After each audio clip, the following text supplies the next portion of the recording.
This program deals with devil worship and satanic beliefs.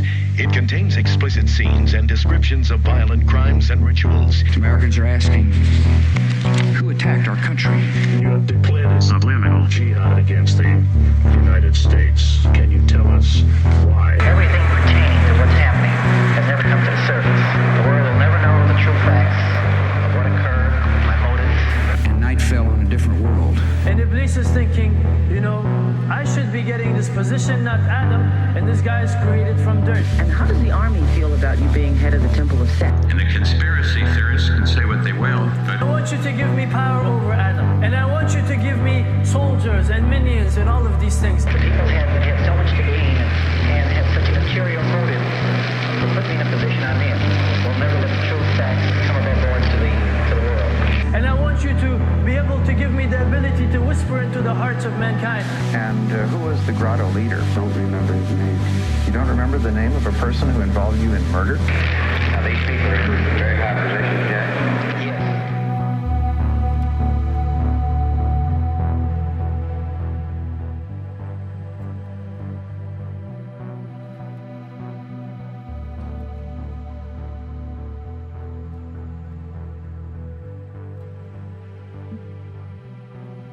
I'm Khalid.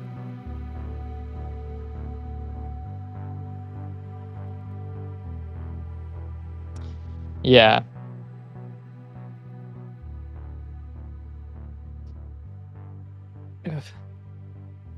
Yeah, this is our long delayed pivot to YouTube. This is our longest, or to video vodcasting, as it were. Yeah.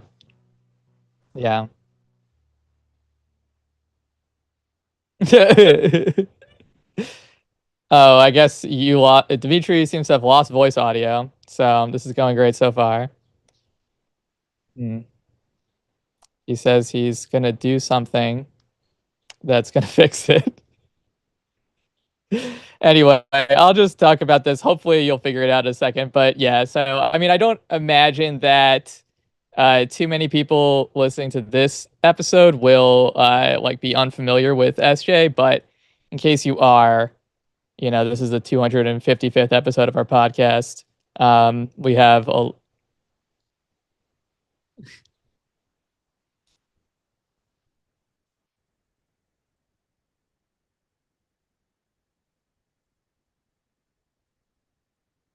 do you have it in OBS as your set? Is there some kind of situation there? I think that it might be because if you're streaming your Zoom video or something, it may not record you because there's no monitoring on Zoom or something like that.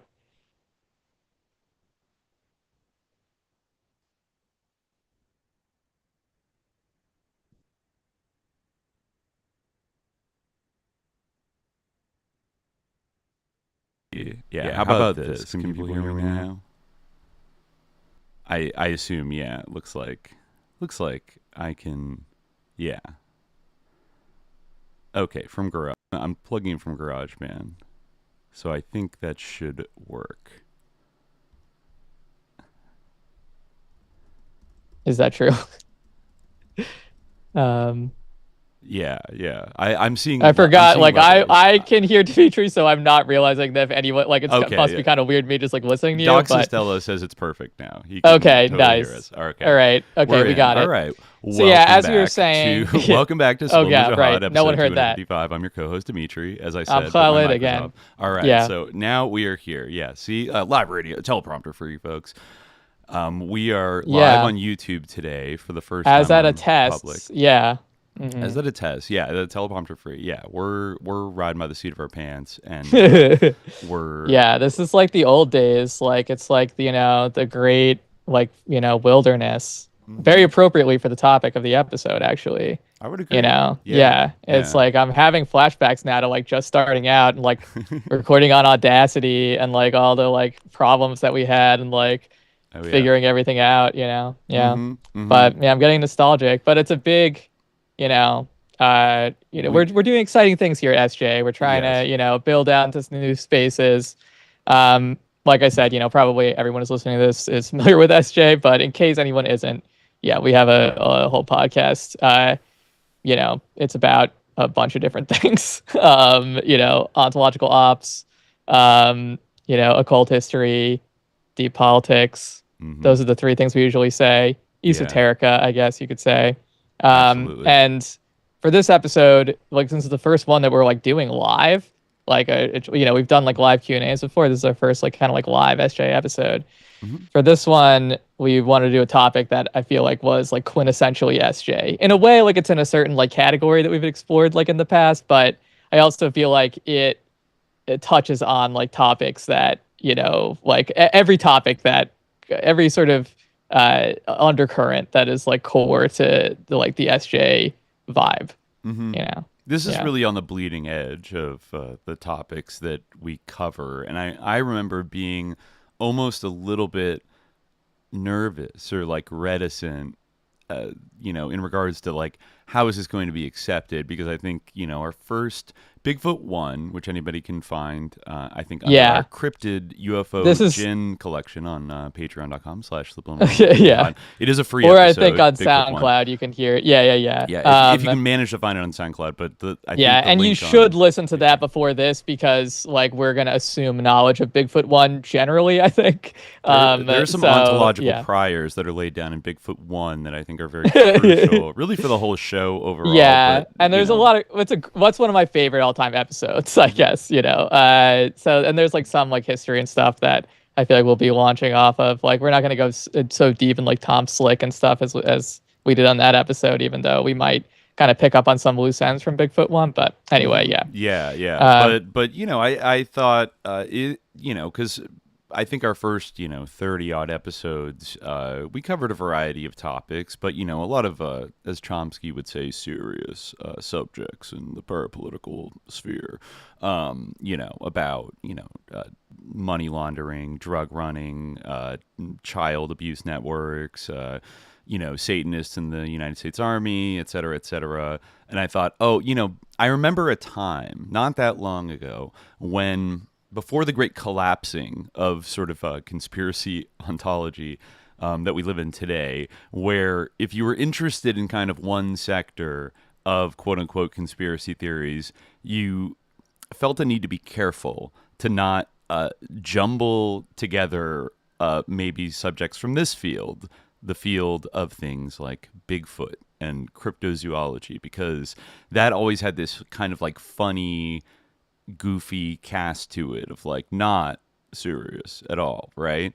And one thing I appreciate about you, Khalid, and your passion about this subject of cryptids, is that you were not afraid to apply your intellectual skills and rigor to this topic, despite, you know, the vast majority of people, and certainly probably the majority of academics, finding it, you know, deeply unserious. Yeah, I mean, you're kind of making it sound like I go out to the woods and I'm looking for like samples or whatever. But like what I think you're actually saying is that like our approach to the topic of Bigfoot like deals with like the sort of like the political history of like the concept of like the wild man, and how like important this has been like in the political history of the United States, in the political, like in its interaction with like the Soviet Union and with Asia more broadly, like geopolitically, in the sort of cultural complex around like the wild man and Bigfoot, and also like, you know, what actually the meaning of this phenomenon is. You know, there's lots of like things that can come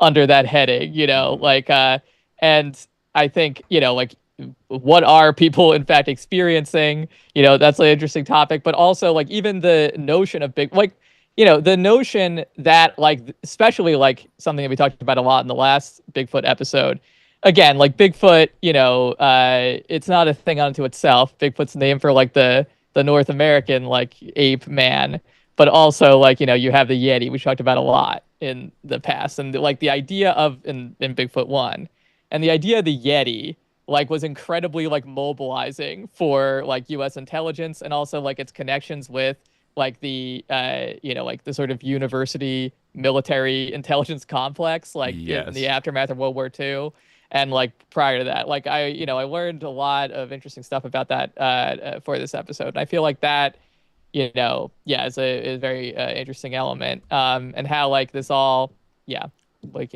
weaves together. Like I said, it brings together like every SJ undercurrent in a lot of ways. Right. Yeah. And the hard problem of liminality and kind of hiddenness, it really comes up in the Bigfoot story, because, and you could apply this kind of rubric to other things that, are unrelated, but maybe a little related, like UFOs, like this conversation that we've had a lot about, well, what even are they? Right? Like, is this like a corporeal thing? Are these like living things the way we are? That's or something is this... that's something that we should definitely like get at. I think that's something where like we can just like, I think most SJ fans will know that like we don't believe in Bigfoot as like a biological animal that like lives in the woods. Yeah, I would say not. Like, I would say not. I don't. So yeah, we think I think there's a couple of different explanations. Well, really, we're, as again, people know, like we're hard advocates of Jinn theory. Right. The Jinn theory is necessary to explain like all these paranormal phenomena. That's like, the main stance on Bigfoot, insofar as like these things can't be explained. Insofar as there are things that like can't fall into the category of like misidentifications of bears or like other kind of like weird type of things. There's a couple like sort of anomalous like Bigfoot like cases that I wanted to talk about like this time that I kind of like curated. I guess we committed that the first thing we were going to talk about was that this is not one of those things that I just mentioned, but we were like, because even after we had decided to do this episode, there was a little bit of like Bigfoot in the news, which was like kind of interesting. And like it kind of like, I mean, I don't know if like people heard about this, but like it was like a thing. It was like a small scale scandal that definitely like rose to people's awareness on some level. I'm looking at the article right now on pillarcatholic.com, and this is from the Archdiocese of Denver. The headline is Yeti Blood Oath Divides Denver Seminary. Quote, a well-intended moment. It clearly went badly wrong and never should have happened, from July 15th of this year, just a few weeks ago. And so I think there's some note in this article about conflicts of interest. I don't know what that's all about. But maybe I'll just read a little bit of it just to situate us, give us a little update since Bigfoot 1. Clergy in the Archdiocese of Denver are divided over the handling of a controversial, quote, blood oath ceremony involving a vice rector and seminarians during a ski trip last year. A group of seminarians studying at Denver's St. John Vianney Theological Seminary were taken on the trip in January 2024 by then vice rector of the seminary, Father John Nepple, during which they were woken in the middle of the night and invited individually to swear a, quote, blood oath in a ceremony involving a dagger and a man in a Yeti costume. During the bizarre ceremony, video of which was sent to the pillar by multiple sources in the Archdiocese, seminarians were told to scream as if in pain before returning with a bloodied cloth wrapped around their hand and their mouths taped shut to a room where others waited for their turn to be brought in. The Archdiocese of Denver, in a statement to the pillar, characterized the event as a, quote, farce, and said that it was, however, part of a deeply imprudent and inappropriate prank, and that a full investigation had been completed. The individual responsible has since been removed from his seminary leadership role and has recommitted to his ongoing personal and spiritual formation, the Archdiocese said. The fallout of the event has divided students, faculty, and clergy in the diocese, with videos and images of the event circulating for several months. Father Nepple told the pillar he had, quote, acknowledged his imprudence, apologized to the archbishop and the seminarians involved, and said that while the event was intended as a prank, he took responsibility for what had happened. While some in Denver have characterized the affair as unacceptable hijinks or imprudence, others consider the ritual spiritually troubling and deeply problematic, with video footage being forwarded to the Apostolic Nunciature in Washington, and some dioceses considering whether to withdraw students from study at the Denver Seminary in the wake of the events. Further division has been caused by what some local clergy call a contradictory and confused handling of the issue by the Archdiocese. Following an archdiocese diocesan, I forget how to say that. Diocesan? I don't know. Archdiocesan investigation last year. I made that up. I made that pronunciation up. But... Like, I can't remember from Catholic school how you say that.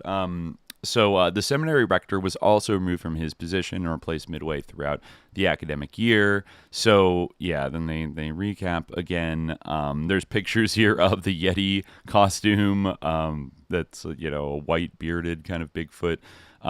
So each seminarian was called in. There's a person in a Yeti costume. Each seminarian was then invited to sit at a table on which there was a dagger and what appeared to be blood and a dollar bill on a piece of paper. In a video of the ritual seen by the pillar, the seminarian is asked if he, quote, has any ideas what's going to happen, to which the seminarian responds, no.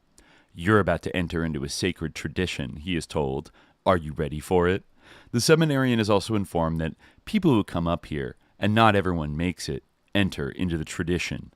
The way it works, the only way you can enter into this family is you got to make a blood oath, he is told in the video, while it is explained that the group started with another seminarian whom they knew, quote, would have the balls to go through with the initiation. We're hoping you have them too. If you enter into this family, there's no going back. Now it's not pretty, as you can see, the seminarian is told, seated in front of this bloody surface and knife. But if there is enough courage in there, we can get through it.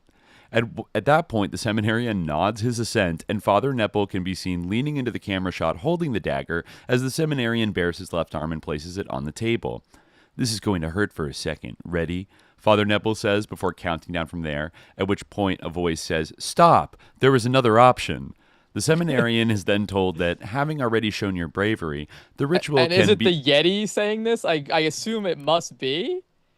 A voice. So, I mean, there's the priest in there and there's the Yeti. So I guess, maybe the Yeti yells out, stop, there's another option. Also, it's interesting that this was, distinctly like the Yeti. It was not Bigfoot. I guess because it has white fur, know? That's like the Yeti usually is white and Bigfoot's usually brown. So that's how you know it's the Yeti, even though it's in Colorado. So it's like, well, this is in Sus Denver. It is high up in the mountains, so you could see them kind of going for a Yeti tradition. But still, that's not usually, you don't usually talk about Yetis in North America. That's kind of a more rare thing. I feel like it's, but if it's white, it's got to be a Yeti, I guess, because it's a snow. Yeti's like the abominable snowman, so. That's true. Yeah. So I guess at the end, once they say there's another way, then they tell them that grizzly bear blood will be poured on their hand instead. And they ask them to make the most guttural scream you can possibly make to show commitment to this tradition for the benefit of the others waiting to be initiated. So then after he screams, Father Nepple and the Yeti shake the seminarian's hand, and he's told to go out there and make sure the other guys see you with the blood, but don't tell them what's going on. Wow. So other images show seminarians seated on a sofa with their mouths taped closed. They are not publishing out of concern for their privacy. Yeah, that kind of bothered me. It's come on, the pillar. I guess they fear calumny or whatever. They don't want to stoke scandal. Yeah, but, they're handling this delicately. Show us the Yeti video, please. Show us the full Yeti video. Release the files. We want to see it. My favorite comment on this story was some guy who commented simply abominable because it wasn't clear if that guy was just an outraged Catholic, because that is a lot of the time how really people who are really into Catholicism online talk, but it also could be a pun. A great pun. Yeah. But I was kind of following the discourse around it, and it was interesting how people defended it. First of all, there was a huge backlash, obviously, and they actually brought in an exorcist to exercise the premises just in case any spiritual corruption was introduced by the Yeti ritual. Wow. And that in of itself was seen as kind of almost dignifying the Yeti ritual too much, but they're like, oh, we just want to show an abundance of caution, just to make sure there were no spiritual ramifications of anything happening. I mean, yeah, it was incredibly it seems incredibly imprudent to do that in the context of seminary. But when your business is a very specific set of rituals, to go and do a satanic blood oath Yeti ritual as LOL, I'm just doing, and then also psyoping the seminarians into thinking that this is real. I mean, maybe they thought it. I don't know. If it wasn't for the Yeti in the room, that just sounds like what the Ustaše did. Like they would take an oath on like a gun and a cross and like a knife and like swear to like uphold the Ustaše value, you know. So it's like, you know, there's bad like precedents for this that are real. It seems like you a know? very like kind of like lazy like ritual, like just like you're just gonna like shed some blood, but also like but that in a way like it does kind of distill like the bare bones idea of like a hazing ritual. Yeah. And like all like, you know, the components are like totally stripped down. It's completely like, you know, it's not elaborate at all. It's like straightforward. It's just like the brass tacks of like you have to shed your blood and scream, but also like the Yeti is here. And that to me is like kind of interesting. I mean, like, and that's like, that gets to my point about how people defended this, which was that like they were saying like, well, you know, mountain towns are weird. And it's like, like, or they said like this guy, you know, this is a Catholic man. The Yeti, that is. He, you know, he is a Catholic man who, like, you know, is very like, deeply committed, and he has always done these kind of pranks and rituals. It's like, what? Like, but it is like, you know, it is a thing, like reading Bigfoot books, like, you know, in preparation for this episode, it did strike me like how often people's first encounter with Bigfoot was sort of, I mean, these seminarians, like, obviously, like, they're older, you know, they're not young children, but a lot of them, it was like in a context of like being at camp and being kind of like told like campfire stories and like kind of psyoped by like counselors and stuff like that, you know, like kind of the leprechaun like chair tipping over trick, you know, that we talked about in a past episode. Apparently, you know, some summer people have a camp, cultural low-key reference for this. sus. Like summer camp like, is kind of low-key sus vibe sometimes. Well, it is, because it's like kind of this like coming of age, like it's a sleepaway camp is like this kind of like coming of age ritual. And that's obviously what they were kind of like trying to do or get at. Like this is hazing, basically, right? And like a lot of like that, you know, idea of like sort of passage, you know, it's like the rites to passage and all this stuff, like the Van Gemmelk rites to passage, like you know, have this like, you know, idea of like going out to the wilderness and like all of the like human protocols and all, like even like the Catholic tradition, I guess, even like the sort of, you know, rites and procedures of Catholicism, like suspended in this, like, as you said, like the liminal space of the wilderness. And then like after you've passed through that liminality, like you're transformed, you know, in some way. And like the fact that like, I mean, like it is odd that like that is like being mixed in with like, you know, the like very like deeply traditional like protocols that Catholicism, like Catholic seminary training has around that. But like, you know, I mean, in a way it's like telling that it is. And that's like definitely something like, you know, in a lot of these Bigfoot books, it's always like, you know, oh, you know, we were told to walk through the woods, and like one of our counselors like came through and was like screaming, you know. I was reading this book by Denver Riggleman. Oh yeah, I read that book. The Congressman, you read some of that. Congressman Denver Riggleman III. Right. Yeah. Who's like, it's funny because I remember hearing about him because I remember that like whole thing where it was like this congressman, and like it was like an LOL thing on Twitter. It's like this congressman, like, you know, he's into Bigfoot erotica, which is like not actually true, but like he's really like sus in other ways, and he is like into Bigfoot. Well, I mean, you read the book, like is he not into Bigfoot erotica? I detected like a deeply, perhaps a slightly closeted desire or interest maybe in Bigfoot erotica that perhaps he was not fully owning up to. He's just so interested as an observer, a totally outside observer in the world of people who are turned on by Bigfoot. He's just like, he's totally not turned on by Bigfoot, you know, but like that's kind of the point of this book called Bigfoot, It's Complicated, which came out in 2020. And this is after his Bigfoot erotica scandal, where I guess he had authored some fantasy books that one could categorize as Bigfoot erotica, right? I don't think he did. No, I think that was all not true. That's the thing. Like, he didn't write like any Bigfoot erotica. Like, he had like, I guess, some pictures on social media that were like kind of like lewd jokes about Bigfoot. Okay. But like the whole description of him as like a devotee of Bigfoot erotica, like, you know, like what you're saying about this book, Bigfoot Is Complicated. Like, there is some discussion of Bigfoot and sex.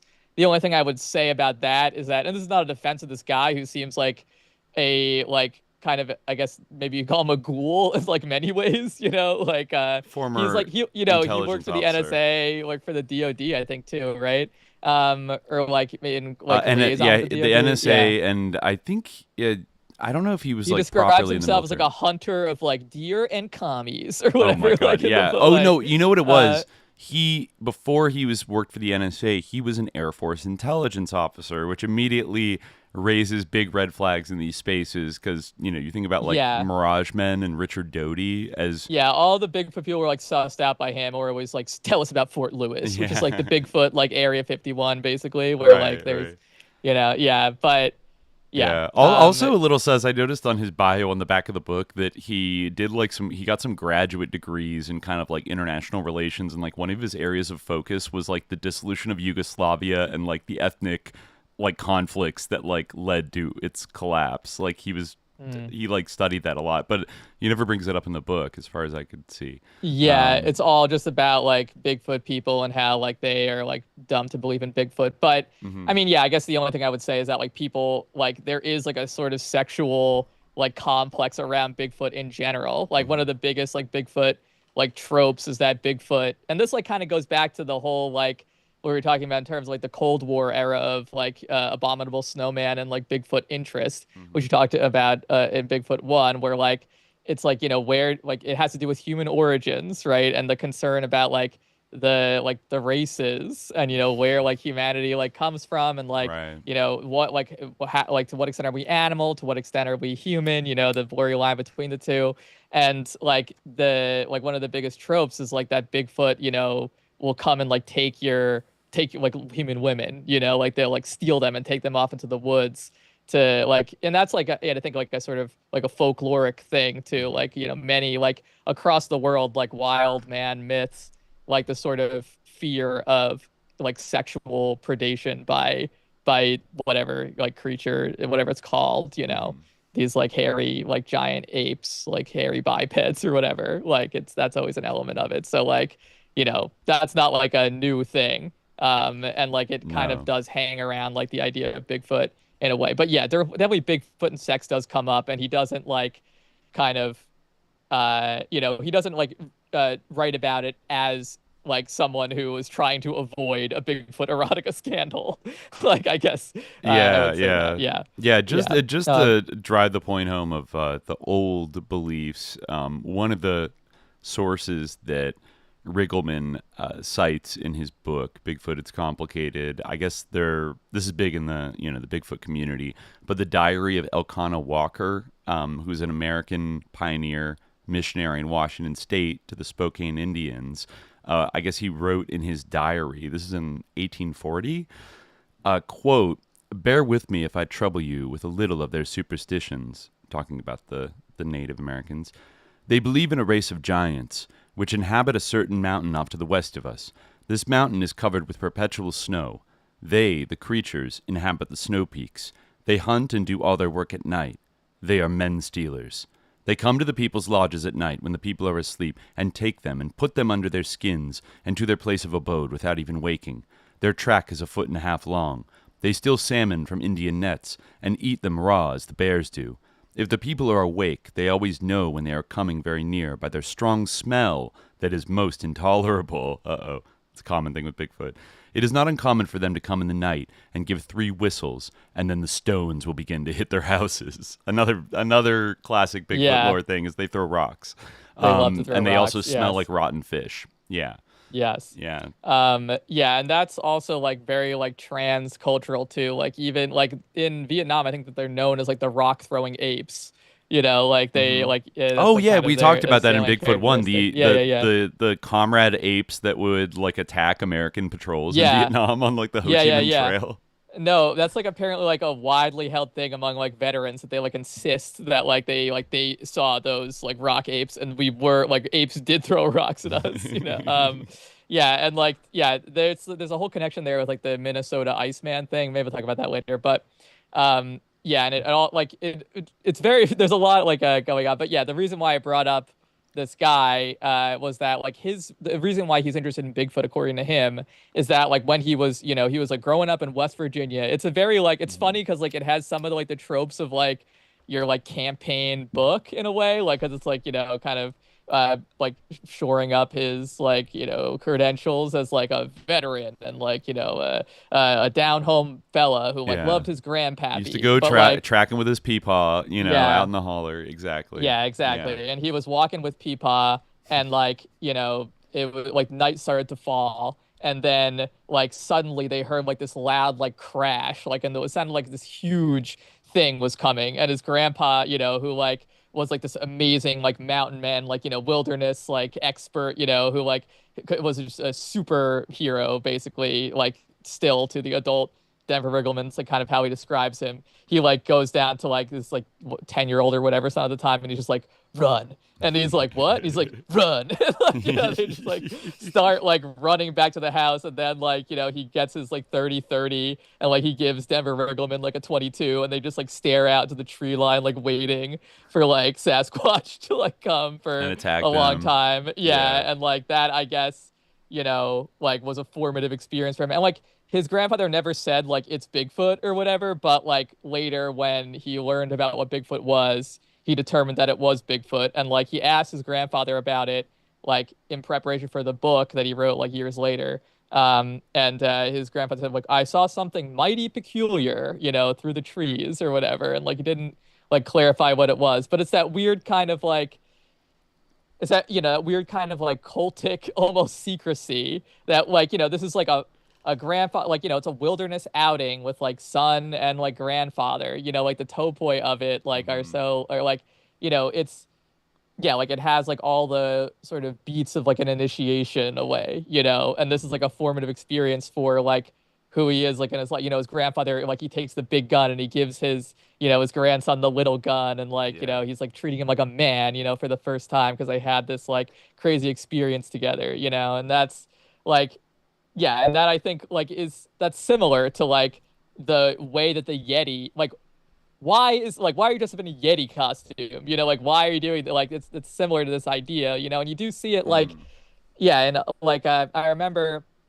like you know, there's some like this kind of like psyop thing like happens like in a lot of different contexts where like you know, there will be kind of this like I'm trying to remember what I had to think of. I think it's somewhere like in like the sort of like far northern Canada or something among like the Native Americans. There's this custom. I think I've mentioned this on the show before. There's this custom where like the men like in the community start acting like kind of like sus, and they're like, I don't know, I have a bad feeling about what's gonna happen, you know. And then like, you know, about a couple days of that, like, you know, they like women are like kind of just like, you know, doing whatever they do, like chilling in their like whatever dwellings they live in this community, and then like, you know, suddenly like a horrible like Sasquatch type beast like bursts in and like carries off like one of the women, and then like the men like have to come like rescue the woman from like the Sasquatch beast, but it's actually like, you know, one of the like, you know, people like in a costume, one of the men in a costume. But that's like, you know, that's how like it's like a marriage ritual, like when if you can rescue like your woman from like, you know, this monster, then like, you know, that is like sort of your betrothal or whatever. I might be like distorting some of the details, but yeah, and there's other things like that, you know? There are many such rituals like that, like psyop rituals involving a Yeti,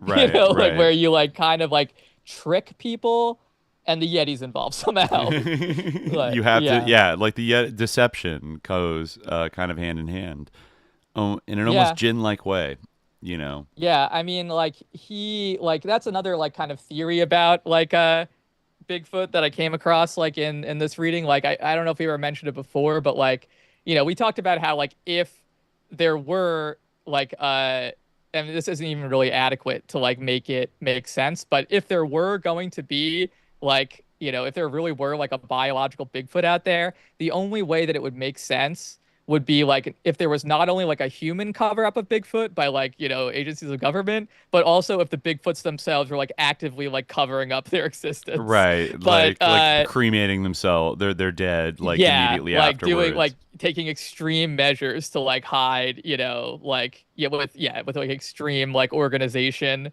and like, you know, full human intelligence and everything like that. But another theory I came across recently was that Bigfoot like can hypnotize you. You know, like that he can like send thought signals out that like make you think, you saw a bear. Kind of like an MIB with like the little memory gun or something. Exactly. You know? Yeah. Which again kind of like just bleeds into the territory of Bigfoot's interdimensional. Bigfoot is like a psychic being. Like it's not. Bigfoot's definitely a djinn.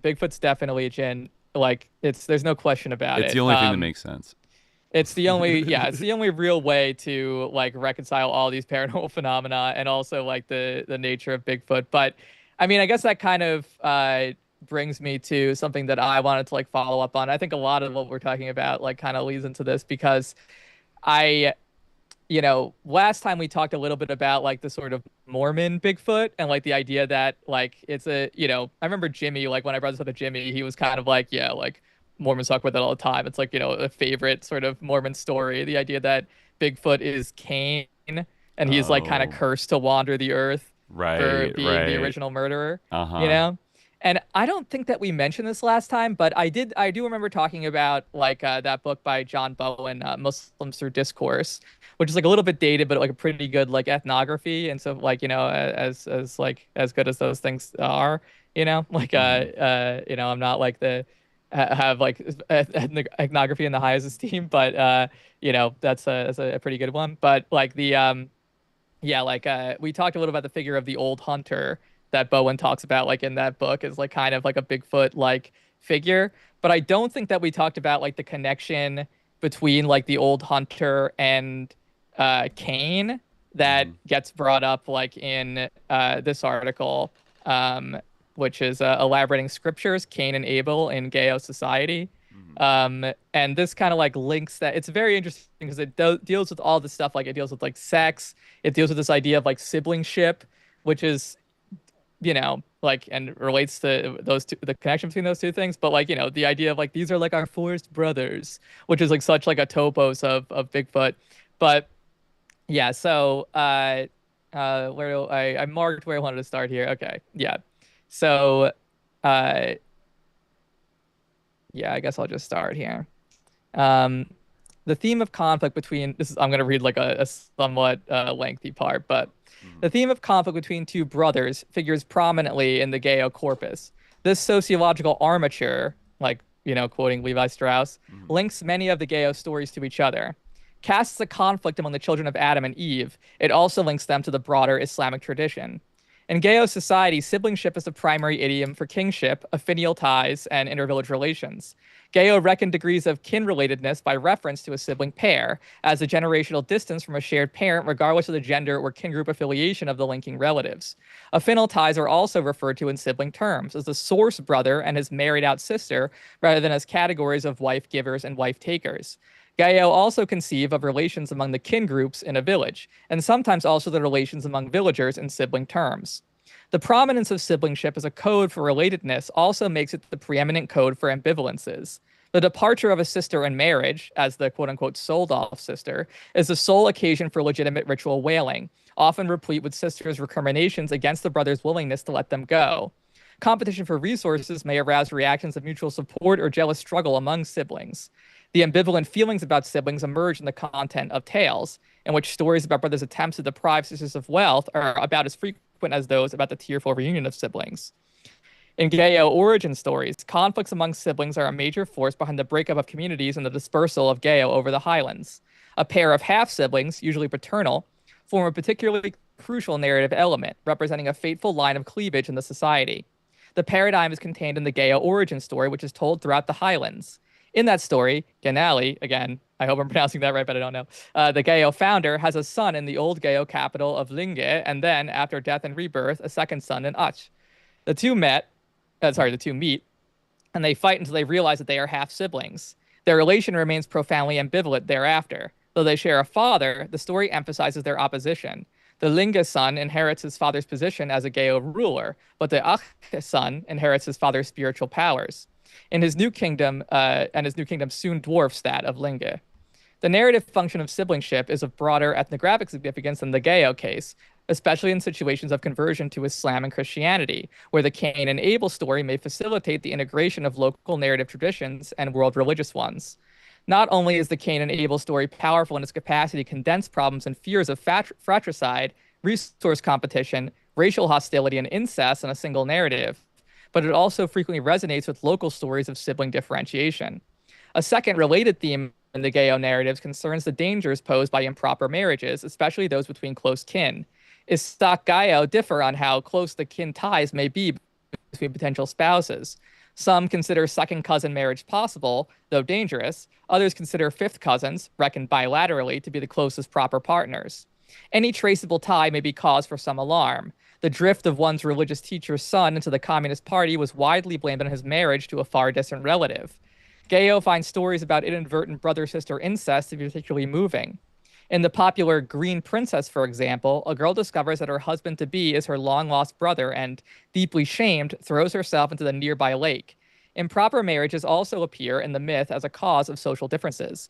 The first Chinese people came from a set of Adam and Eve's twin children, who were banished for their insistence on marrying each other, thus carrying out Cain's original but unrealized intent. In a different twist, when a son of the first Gayo ruler could not be circumcised, and thus neither embrace Islam nor marry under Islamic rules, he became the ancestor of the non-Muslim Karo Batak people. So, in a lot of these Cain and Abel stories, it's like Adam and Eve have children in sets of twins, and Cain has a twin sister, and Abel has a twin sister as well. And Cain wants to marry his twin, but Abel wants to exchange sisters, because that would be the best way to go about it. And that's part of the motive for Cain. That's the real beef. Yeah, that's the real beef. Interesting. But yeah. So then he quotes this guy, Isak Kadi, who's an interesting figure. He's talking about, who's sort of a narrator of some of these prophetic stories. So this guy says, not all prophets are messengers, and that is, not all Nabi are Rasul, and not all that the 25 messengers did should be followed. It was the task of Muhammad, as the final prophet, to distinguish between what is still to be practiced and what is no longer valid. For example, the children of the prophet Adam married each other, but we can no longer do that. Cain was Adam's eldest son and Abel his younger brother. Adam ordered each brother to marry his next sister, not his twin. But Cain said that because he was born together with his twin, he wanted to marry her. He would not let Abel marry her, though he had the right to do so. They fought. Cain wanted to kill Abel, but did not know how until a devil appeared and showed him how to pick up a rock and let it fall on his brother's head. No. He did not know. He did not know what to do with the body, and God sent two birds flying overhead, fighting in the air. One bird killed the other, and when the dead bird had fallen to the ground, the other bird covered him with earth. And Cain did the same for his brother. Adam made Cain leave his domain, and he ended up in Holland, where there is a place where even today men marry their sisters, but they do it in secret. I like that, I like that kind of conspiratorial allusion to obviously, Indonesia was colonized by the Dutch, so it's kind of this, dig at them, but also I like the kind of, idea that there's a secret incest practice going on in Holland. Yeah. In this genre of history, certain transgressive practices are associated with each prophet and are valid only for that prophet's epoch. Black magic with Moses, raising the dead with Jesus, brother-sister unions with Adam. Sexual jealousy motivates Cain's fratricide, and his incestuous longings were inherited by people in Holland, who do not realize that marrying one's sister is no longer allowed. The Cadi selectively elaborates the Cain and Abel story so as to highlight the importance of following marriage rules. His narrative selection is in part motivated by the general Gayo concern with improper marriages. It also reflects his often bitter experience in brokering between Islamic norms and local marriage practices. Islamic history tells of numerous marriages to close cousins, marriages which would violate Islamic Gayo norms. The Cadi met with popular disapproval when, in the late 1940s, he encouraged a boy and girl in the same village to marry on the grounds that the marriage was legitimate under Islamic law. Ever since that event, he has taken care to historicize Islamic knowledge, arguing that God sends down different rules for different times, and that local custom has its own legitimacy as part of that plan. In his story, it is the loutish Dutch who fail to understand this truth. So, this is how we get into the issue of the old hunter comes up here. So I'll return to the problem of marrying sisters, but first I wish to consider the use Gayo have made of another element in the Cain and Abel repertoire, the contrast in modes of subsistence practiced by the two brothers. Here, Gayo have merged two distinct narrative traditions, changing each in the process. They have reworked the scripture-based contrast between Cain's farming and Abel's herding into a locally relevant contrast between lowlands agriculture and uplands hunting. they have also introduced Indonesian ideas about the role of the placenta as a powerful sibling into this narrative framework through 2 transformative steps, equating the placenta with another Indonesian figure, the old hunter, and identifying the old hunter with the uplands hunting brother. In 1979, Aman Meja, a noted hunter and healer, responded to my inquiries into Gayo knowledge about hunting and farming by situating the origins of that knowledge at the beginning of human history. So this is what he says. Adam and Eve had 6 children in all.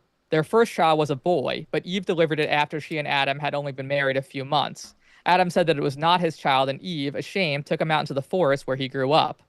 They had a second child, also a son, and he grew up in the lowlands and learned to farm. He cut down trees to expand his farm, then went home to sleep. When he came back the next day, the trees had all been stood up again and made whole. He cut them down again, but the next day they had been stood up again. Again a third time until his father told him to hide there overnight. He did, and he saw his elder brother, although he did not know who he was, come and replant all the trees. They started to argue and fight. The elder brother said that the forest and the trees were his, while the younger said the fields were his and that he was enlarging them. The lowlands brother swore by his father, and the hills brother said that they had the same father, and the lowlands brother would have to recognize him as his true brother. He did, and they parted. The hills brother was Abel, and his descendants are Muslimin. The lowlands brother was Cain, and his descendants are Muslihin. Aman Meja's narrative, this is again Bowen, elaborates on the Cain and Abel theme of a clash over alternative uses of land. But again, like, just think about how, you know, the old hunter, we talked about it a little bit in Bigfoot 1, but like the story of like going out into the woods and seeing like, this will get, I think will come back a little bit later in this episode, like seeing like, you know, this mysterious like brother who you don't recognize like as your brother, who then like challenges you and is like, the forest is my domain. And like, you know, the other one has domain over the fields. It's like so interesting how even the link with Cain and Bigfoot like is consistent like across like literally the other side of the world. Yeah. And like there's no like actual exchange of information here, definitely. Well, but yeah. Just to interject a little bit, because I'm thinking about I was just in the anthropology museum in Mexico City, where they have this huge exhibit about early, you know, Homo sapiens, Australopithecus, Homo erectus, etc. And you know, they had a recreation of a discovered Neanderthal corpse that was sort of ritually covered in like branches and flowers and things like that. And, you know, I always go back to this because I think it's so interesting that humans and Neanderthals did coexist for, I think, hundreds of thousands of years. You know, I think they finally went extinct, though I think some anthropologists, I think, believe that there was amount of interbreeding between Neanderthals and humans. I think that's generally what people think now. Right. That there was like some. For a while, there was like a belief that there wasn't any interbreeding. But I think now, again, like we're not like science people, you know, but I think now the mainstream thing is that like there was interbreeding between Homo sapiens, which like came out of Africa like 70,000 like years ago, like to the rest of the world, I think, like roughly. I think maybe and then they interbred with like other like relic hominids, which now now like there's are the extinct. Denisovans as well that were in Asia, and there's one or two other types of hominids that are sort of similarly closely related to like Homo sapiens, kind of like Neanderthals, that have also been discovered in the last maybe 10 to 15 years. They're still just like starting to like build out knowledge around like the Denisovan peoples and stuff. I mean, I think we know a little bit more about Neanderthals. I remember reading once that most Europeans have like 2% Neanderthal DNA or something like that. Well, yeah, I mean, that's the thing. Like that comes like around to this whole thing of like some of the big like people who have been like really interested, like before, like now you think of like kooky like wilderness people or like starseed types who are into Bigfoot. Like you're thinking like eugenicists. Decades ago, it was eugenicists. It was like race scientists and eugenicists who were really into Bigfoot. And that is like because like, you know, they saw it as like a way to like build out their ideas about it. And like that kind of links to the idea of the Yeti too. Like something that's interesting, I feel like we didn't like underscore this in Bigfoot 1 so much, is that like there was a big shift actually, because like in sort of the way the discipline of like paleoanthropology or whatever, like, you know, the study of like human origins is oriented. Because like originally, like if you were interested in that stuff, you would, and there still like this tradition like kind of still exists today, you know, there's a lot of like paleoanthropological work happening like in Asia, but that was like where you would like focus. You would always be like focused on Asia because that's where like, you know, like I think you can kind of like guess why like some of those people didn't want to like consider that human beings came from Africa, you know, and that like it was seemed like to them to be more interesting that they came from Asia or places like Nepal in particular. Yeah. If you think about like, you know, the Nazis. Think about, like, I mean, who was the Dalai Lama's like, tutor, you know, was like an Ononurba SS officer. Exactly. Yeah. Like the idea that like human beings like this, like that is like much more palatable, like in many ways, you know, to that kind of mentality. Right. So that was like part of the big like, you know, complex around the Yeti at first. But yeah, so, and like nowadays you see the same thing with the Neanderthal thing, like you were saying, like you see like people say like, oh, you know, what makes us like white people special is that we have like Neanderthal admixture, like, you know, we're like superior in some way because of that, which like, I don't know if that makes sense, but like, like even also, if it were it's a funny thing because it's not like I do think that Neanderthals were, you know, somewhat slandered in like, you know, previous decades. Right, the idea that like they're dumb and they're like because their brains were smaller, and stuff. When you know they really don't seem to be that different. Like I was kind of reading about this semi-recently, and like they did have like local trade networks and tribes and like things like that were kind of on par with what Homo sapiens were doing when they coexisted. Now the Homo sapiens like did have some like innovations in terms of tools that maybe were like a little bit more cutting edge, but they still exhibited the same kind of like social behaviors and even like rituals around, you know, like burying dead bodies and things like that.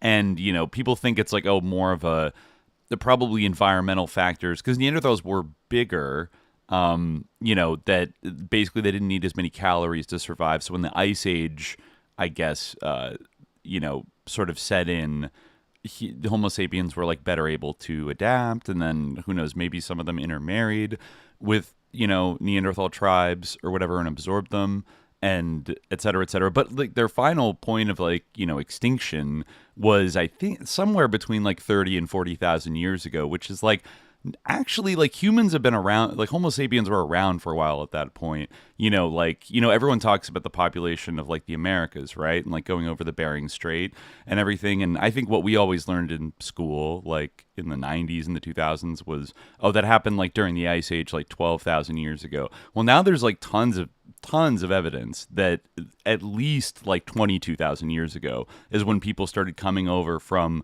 what is today like Siberia and Mongolia and started going over, you know, the Bering Land Bridge and going down. So they found like civilizations and tribes in South America in like 22,000 BC or, you know, BCE or whatever, you know, so like that's, you know, now we're getting much closer to the time of like coexistence of these like different groups. And who knows, the Denisovans were in Asia where the first, you know, like Americans came over. I'm just wondering, like, is there something like, you know, deep in like human Homo sapien memory about, you know, a hominid that is related to us, like very similar to us, but like different, and like an anxiety or like a tribal anxiety around that somehow worked its way into like our earliest myths, like even, you know, 10, 20,000 years later, that became kind of a motif, even though they went out of existence as far as we know. Like we haven't found any bodies, but,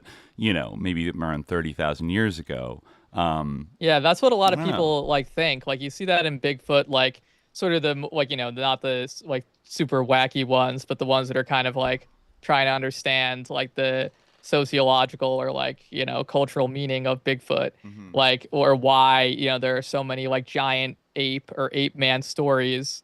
Like that's what a lot of them like kind of land on, is that like, you know, human beings have like this kind of like ancestral memory of this. Like I've heard the same thing about like dragons, like why people always believe in dragons. I almost brought that up because, like, you know, I guess if you believe in like the timeline of like, you know, fundamentalist interpretation of the Old Testament, then like we did coexist with dinos and then they all died in the flood, and that's why we have like dragon mythology. Now, of course, the timeline for that's a little more, you know, if you're accepting scientific time, that's like way more complicated. But there were megafauna. Would be like that dragons like are like our sort of stories about dragons are like in the it would be kind of like the same way, like, an expression of like when we used to like live in like a situation of like extreme, like, precarity, like in the wilderness, and like be like hunted by like megafauna and things like that. Like it's kind of a composite of, it's like, I don't know if you ever saw that like Jordan Peterson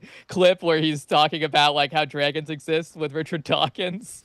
It's like, and he's like, he's trying to explain like how dragons are real or whatever. Like it's funny, but like, he's like, is predator a real concept or whatever? I don't know why I'm doing like an Aquino voice for him, but like I forget exactly what he says, but like, yeah, like kind of like a dragon like has all of the aspects that like all the different things that could have preyed on human beings like have. Like they're kind of reptilian because like, snakes can be dangerous. They can fly because like at one time there were like even birds big enough that could, I mean, if you're really like little kids, like sometimes do get picked up by like big birds even today.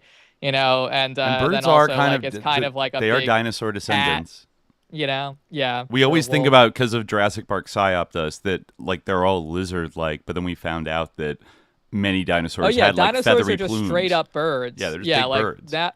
Yeah, like I think that like now, like again, like a lot of these categories like are kind of bullshit, but like, or they're like artificially like heuristics. But like birds are like in the category now of like Dinosauria, the clade of like Dinosauria or whatever. Mm-hmm. Like they are like the pigeon like that you see is like a dinosaur. A chicken like, is a dinosaur. They are in the dinosaur category. Yeah. They're dinos. So in a way we did coexist with dinos, and ones that were bigger, whether they were large lizards or large birds of prey, or even, large saber-toothed tigers, whatever. We know that like early hominids were, battling these like huge, scary forces that could overwhelm them. And kind of like some of our earliest forms of social organization were like hunting parties to like to like team up with weapons and then, take down a woolly mammoth or a big tiger or something like that. Like, going way, way, way back. So like, it still trips me out that there's like so much time before like quote unquote civilization really starts to get going, as far as we know, right? Because the other thing is that, if you go back 22,000 years, even 15,000 years, the sea levels were like hundreds of meters lower, right? When all the ice was, was frozen, right? And so there's actually no way of, if we want to get into like real like American Atlantis shit, like I don't think a lot of like the coastline, a couple hundred, meters, like a mile out along the entire like Americas has necessarily been like fully excavated. But it would make sense if people were traveling that long ago down the coastline of the Americas, right? Because like humans love being on the coastline, right? There's food, etc.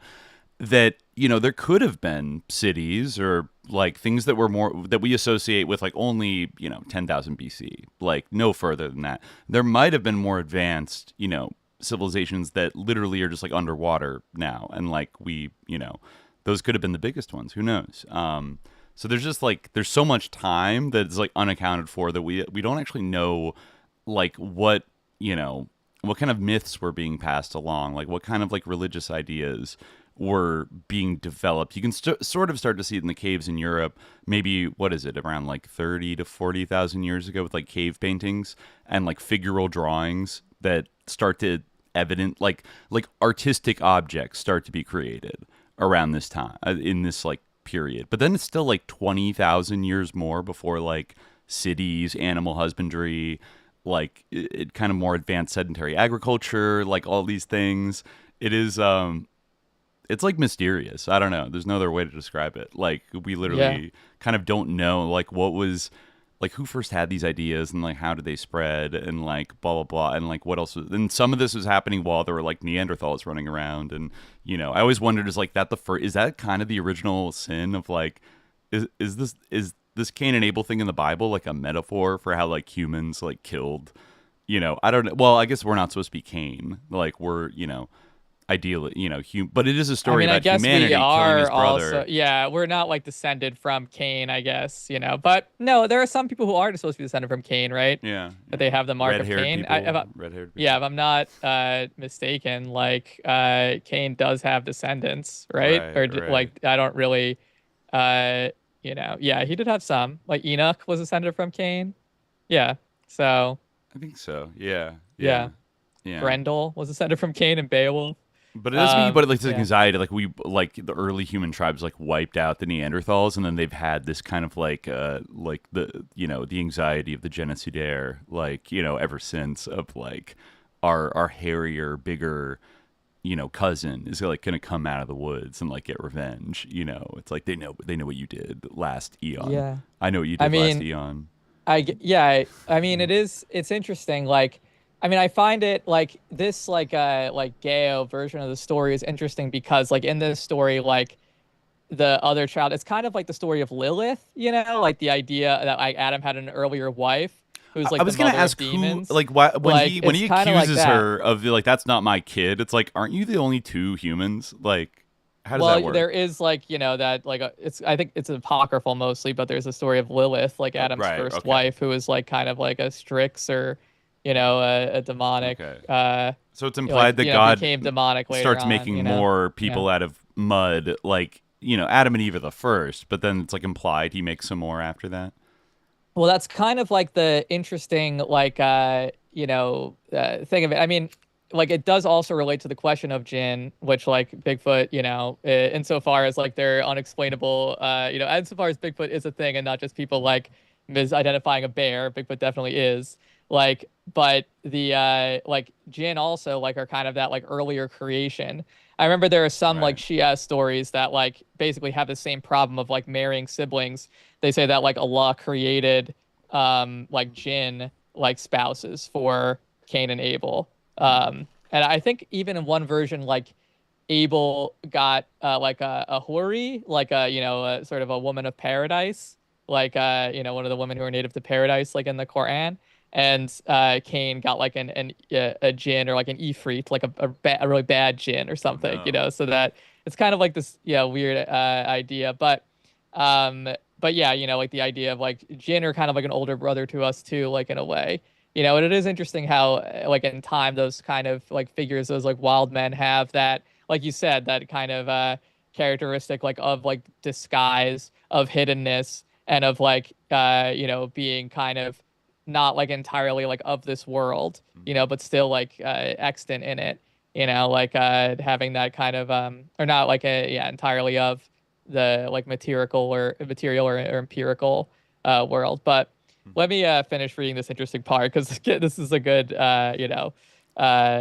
section of this article. I'll skip ahead a little bit, but yeah, so he's interviewing this guy, Aman Mehia, the story, the guy who just told that last story that we read. So after he finished talking, we sat drinking coffee, and he added as an aside that one of the two brothers in his first story was the ancestor of humans, while the other became the old hunter, Pawang Tue, a being that inhabits the hills and forests. He said that he called on the old hunter for assistance in healing and hunting, but that he did not wish to discuss the matter more fully. I understand Aman Mehia's reserve later, when I learned that he was often accused of using his association with the old hunter spirit to cause illness in others. I also understood his own narrative focus on the complementarity and equal legitimacy of the two brothers and their respective domains. In calling on the old hunter, Aman Mehia presented himself as invoking his own spiritual sibling. And then, there's just a short part about like the placenta. So others in Issac also call on the old hunter for help in hunting or healing and link themselves to the spirit by way of Cain and the Abel tradition. The old hunter is generally considered to be the spiritual sibling of each human individual. Humans are linked to the old hunter through their placentas, their younger sibling. The placenta stands for the four elements of the afterbirth: amniotic fluid, blood, umbilical cord, and placenta, which are the infant's four companions and that link him or her to the four elements: earth, water, wind, and fire of the natural world. The placenta carries the infant's vital force, semenget, until the moment of birth. Shortly after birth, the placenta is cleaned and buried, but continues to affect the welfare of the individual throughout his life, or her life. The child's vital force may leave the body and wander away, and in the spells uttered to call it back, a healer invites it to return to its comforting abode in the placenta, speaking as if the placenta and the child's body were still united. As the placenta dissolves into the earth, it becomes an important link to the natural world. A man or woman may invoke this link as a pathway to ask the earth to yield a better crop, or to ask the water to take away a sickness. Similar ideas about the four components of the afterbirth, their correspondence to the other elements in the world, and their continuing importance to one's welfare are found throughout Southeast Asia. The Balinese system in particular is strikingly resonant with that of the Gayo. For Gayo, the placenta is also the material embodiment of the old hunter. The old hunter can be asked to perform various tasks, from sending or removing harmful spirits to assisting hunters in finding deer or other game. The old hunter is the inner, the batin, that is, the inner, the hidden, as in the batin in subliminal jihad or jihad al-batin. Counterpart its material or outer, dhahir or lahir, manifestation, the placenta. The old hunter is ontologically the closest of all spiritual agents to humans in that he lies only just across the divide between the visible world, here the placenta, and the spiritual world. In his abode and activities, he also signifies the boundary between the area of human settlement and cultivation, the realm of Adam, and the area inhabited by wild creatures, the realm of God. He is thus the spiritual agent most amenable to human bidding, and yet he is associated with the wild, the untamed, and the malevolent. It talks about how deer hunters, often invoke him. There's some other. I'll read this last story, then I'll leave this article behind. But I like this one too. This is from a different guy. Abing Das, an avid storyteller and enthusiastic hunter, has told the story in 1979. At birth come the four companions. They are the younger sibling of the individual, and they are what became the old hunter. The younger sibling does not have a soul, Niewe. The spirit, Ruch, of the old hunter came from the spirit let loose by the angel Jibril. When Jibril first carried a spirit, Ruch, to the place in the prophet Adam at creation, the first soul he brought escaped. It later entered a placenta after it was buried and was reborn as the younger brother of the normally born boy. It was now a Muslim spirit, or Jinn Islam, and therefore would do good or bad things depending on who gives it sustenance and on what it is asked to do. That is the characteristic of the old hunter. The elder brother was named Salahin, the younger brother, born of the placenta, Saleh. The Arabic plural and singular forms for holy. Mm-hmm. This is because he was Saleh, or wrong. Everyone named Saleh is Saleh. Salahin died, and Saleh, the younger brother, married into our village and had a son. Saleh went off to the hills every day to hunt. One day, his wife asked him to find a deer with antlers and a child inside, that is, a male pregnant deer. He went to the hills, but of course could not find one, and so, because of his embarrassment, could never return to the lowlands. His son asked his mother if he had a father, and she said yes, but that he stayed in the hills. His hunting dogs returned to the village every Monday and Thursday to eat, though. One day, the boy's mother tied a packet of rice to one dog's tail and said, "Follow the dogs. When the rice runs out, there will be your father." This is knowledge you can use when hunting to find the old hunter. The son followed the trail of spilled rice to where it ran out at a small hill, where a well stood. He bathed there. He then met a boy his own size. Saleh had married a spirit, or a jinn, in the hills who bore him a son, an-nar, that is fire, the stuff of jinn, an-nar, the Arabic for the fire. Mm-hmm. Whenever his son threw his spear into the air, it fell onto blood, never onto earth. It would always hit a living thing. And then they fought fiercely to a draw. He cuts a little bit of the story here, and he says the son returns home and comes again. The boys fight, and their father, recognizing his lowland son, stops them. The father, Saleh, told them that he had never returned to the lowlands because of his embarrassment at not finding the deer with antlers and a child inside.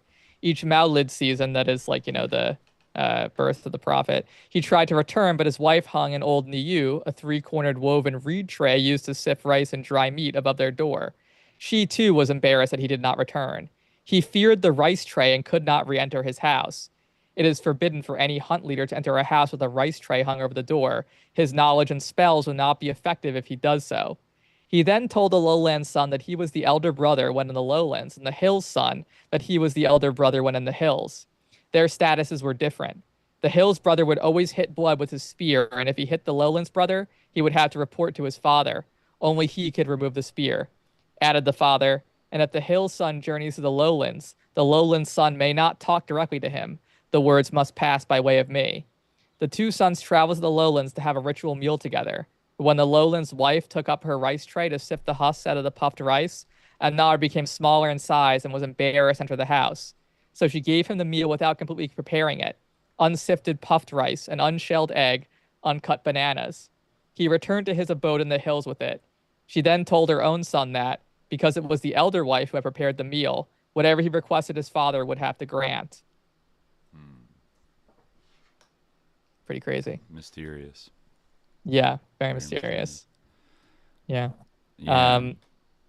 Yeah, it's there's another kind of like interesting, like anomalous, like a Yeti story that I came across in reading this. Well, there's a couple of things. It depends like where we want to go next, because like one thing that we had marked like to do Bigfoot 2, you know, ever since we did Bigfoot 1, right? You know, because there was stuff like left over, and one of the things that like we had marked was like this phrase that was like in our notes, but like, you know, that we had like mentioned like a couple times like over like the years since Bigfoot 1, but like it, and that phrase was Polish Yeti Wars, right? But Polish Yeti Wars. But yes, but like when I was like, okay, we can finally talk about the Polish Yeti Wars, which like somehow like entered our lexicon. But then like when I was doing this, like to look into what the Polish Yeti Wars were, like there weren't like really Polish Yeti Wars. Like this is not like something that like is an accurate description of anything, except like we did find like this one guy. This Polish artist, Stanisław Szukalski. Yeah. Right. Weirdly, there was like a Netflix documentary about him. Did you watch that? No, I didn't. I don't have Netflix anymore. I watched like half of it. I watched half of it. It's interesting because it was like made by like Leonardo DiCaprio's like production company, because like his like Appian Way. Yeah, exactly. Because like his father or something was like good friends with this guy. It was kind of a sus documentary. Yeah, he was like an expat who lived in Burbank. He's like a strange, interesting Polish artist, like to say the least. Like very eccentric guy, and this is the only hit that I think we were able to find so far. Yeah. About the.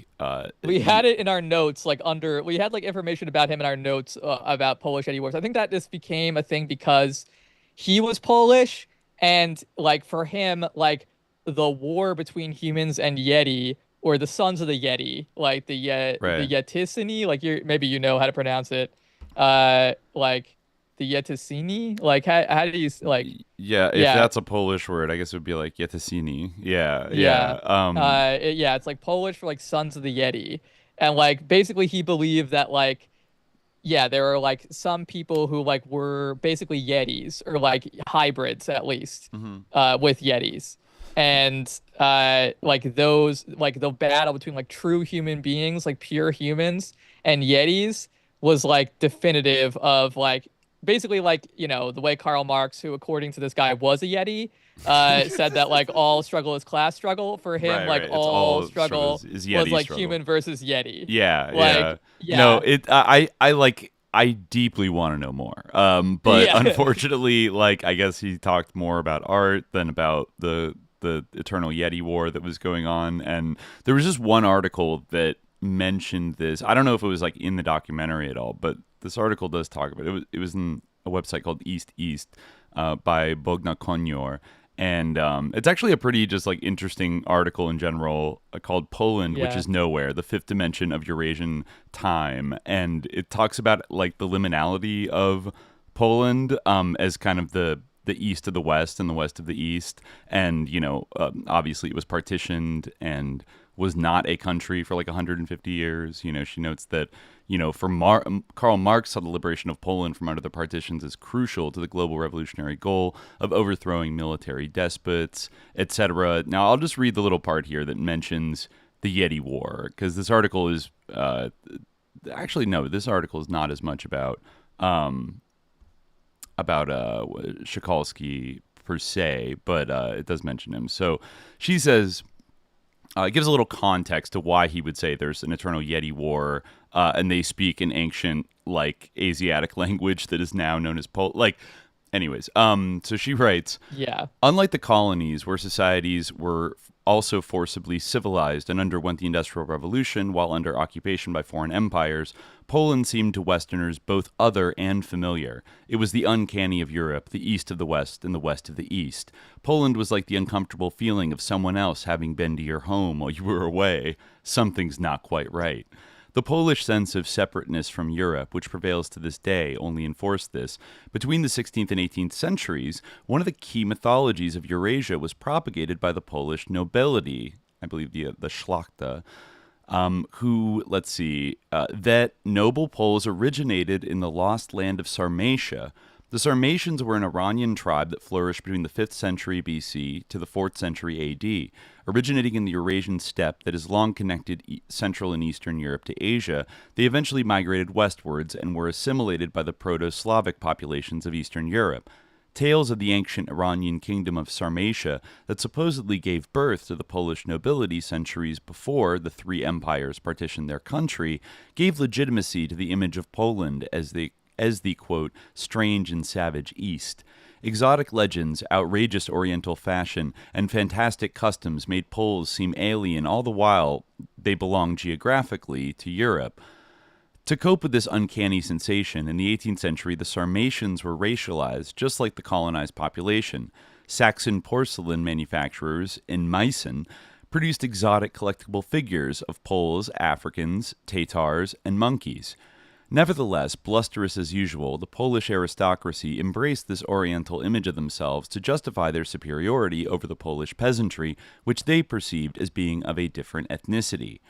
The great Polish literary critic, Maria Janion, labeled Polish culture phantasmatic, steeped in a collective fantasy so intense that it competes with material reality. This sense of otherness within Europe, to the point that Poles were considered a different ethnicity, found its way into modern times.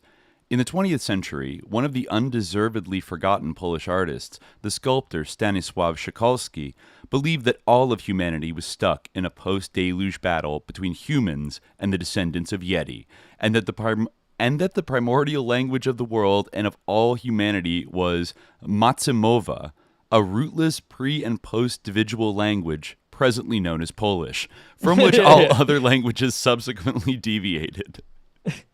That's funny. Yeah. I mean, yeah, it was interesting. kind of like that Leonardo or like that I guess it was Leonardo DiCaprio's production company, like his father, who I guess I didn't realize this, but Leonardo DiCaprio's father, like George DiCaprio, was in like underground comics. Like it seems like he was doing kind of like stuff like that, like Del Close, like horror comic, like, you know, like kind of like whoa, like gross out, like weird, like Robert Crumb, but like not even at that level, like kind of like, yeah, he like you know, like gutter comics, like even like it seems like this guy like Szukalski was like disgusted by like the comics that like George DiCaprio like would make, and like thought it was like he collaborated with Timothy Leary. Interesting. Yeah, like it was funny because like it's obvious that this guy, even like for whatever talent he may have, like was like kind of like ideologically like fascist and like weird, like had a weird like his beliefs were structured by like kind of this like belief that like some people were like subhuman apes who were like destroying society,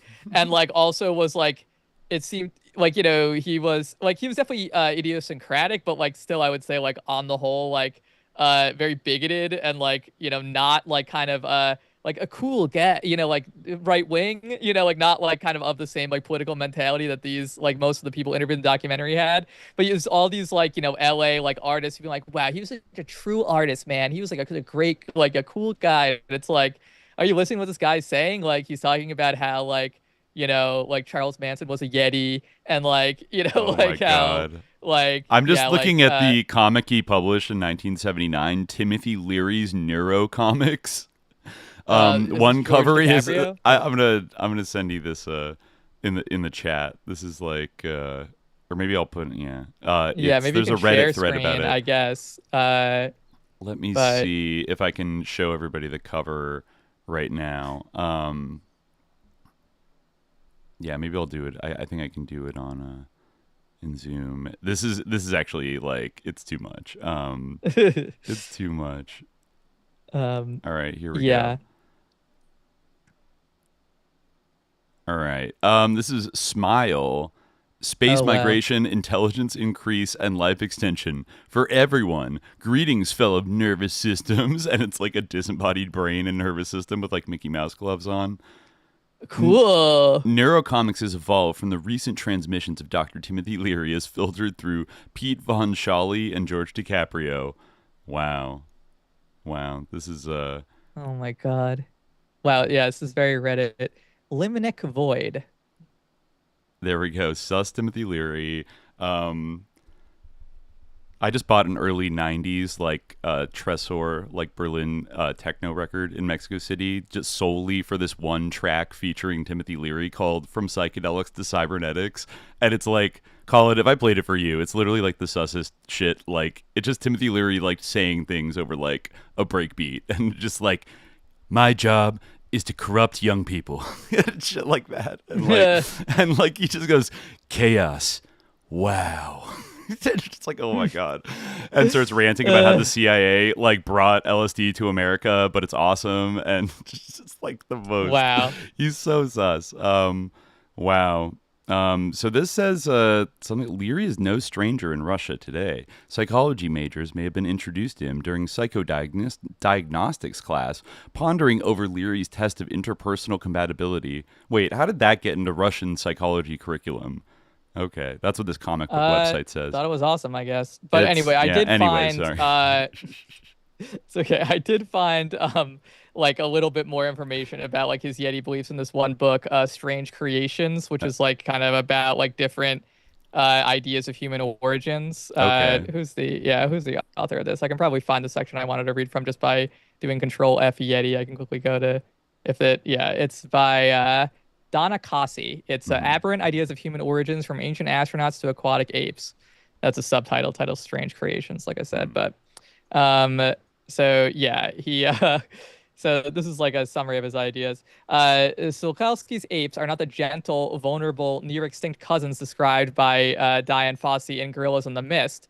Instead, Szukalski depicts gorillas as syphilitic, rapacious, cowardly brutes whose numbers threaten to overrun the earth. Their relation to us is closer than we think.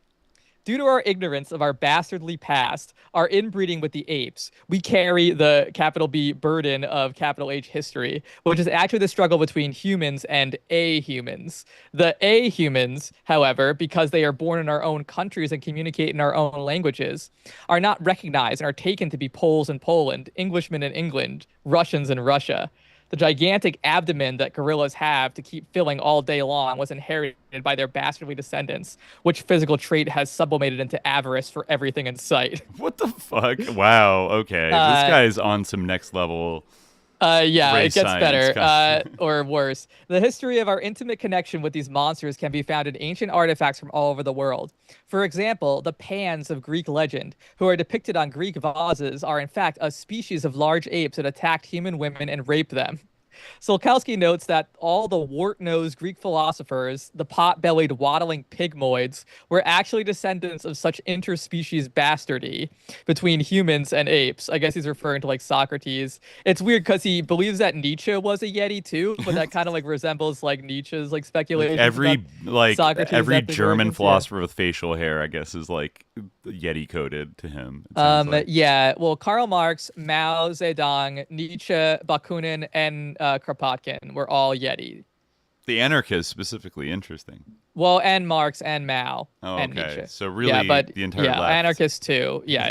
Yeti coded. Yeah, he has that in common with Denver Riggleman. Like he hates, he's like there's like all those parts in the book where he's talking about like the gaze of the true believer, and he's like, it's always, I see it in the eyes of these activists on the far Marxists. Yeah. It was funny because he was actually like, the last like anti-QAnon Republican. Yeah. And he like went to go like take a stand about like January 6th or whatever. Yeah. Like you would think he'd be on the other side of the coin of like Republican Party, but he's actually like he's like a never Trumper like kind of guy.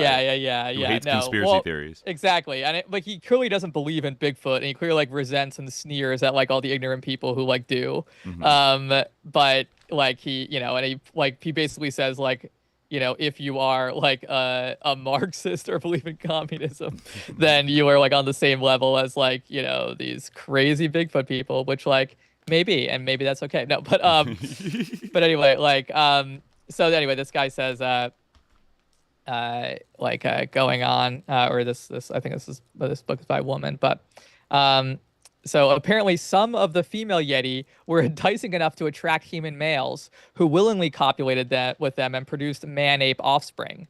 Szukalski enthusiastically identifies the descendants of these couplings by such traits as a, quote, undercut nose, a long upper lip, a long torso, short upper arm, wart nose, pot belly, and sometimes even a tail.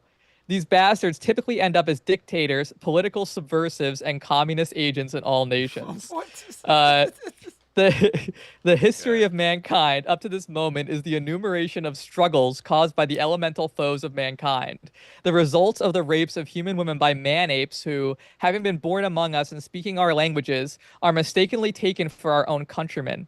But it is these hateful, deadly, and fiendishly exterminatory descendants of the Yeti that, on having been thoroughly admixed with the humans, think up all the ideological capital I isms that create subversion, treason, revolutions, wars, and the eventual downfall of all capital C civilization and capital C culture. Oh my God. According to Szukalski, these Yetinsini, once identified, should never be allowed to enter politics or the military service, for they are devoid of all the genteel traits of humanity, but retained all avaricious, vengeful, ferocious traits. They only enter public service for the purpose of attaining positions that allow them to gloat in vengeance for their obsessive psychosis of inferiority.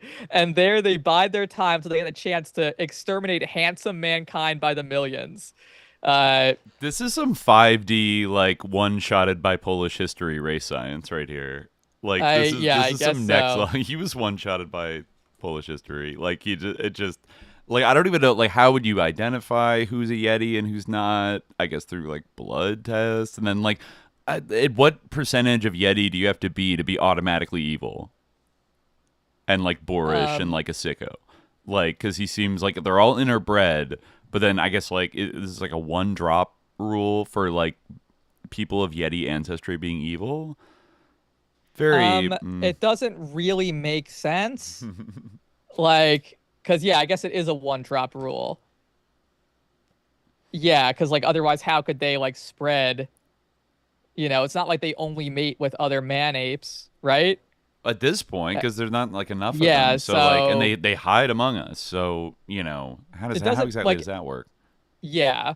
Yeah, you know, people did detect in some of his 1930s paintings, and, you know, like, I forget if he did sculptures or not, but, you know, a kind of he did do sculptures. Yeah. Valoration of strength that was kind of popular back then. That some people you could read into a little bit like of a fashy vibe to some of his art. Yeah. It is like interesting I mean, art, there's definitely for sure. one that straight up has like a swastika. Like it's like, you know, there's like it was even addressed like in the Netflix documentary about him where like he had like this one piece that like, you know, all these like crazy artists who discovered him. Like the most interesting thing about this guy to me like is that like in, you know, like 2021 or whatever, like a bunch of like Hollywood like limousine liberals decided that like this guy like, you know, and in the 70s like up to today decided that like this guy's like, you know, genius needs to be like celebrated. Like, okay, like he was a significant artist, like, but like he was basically like unknown like in the US, and like I don't really feel that like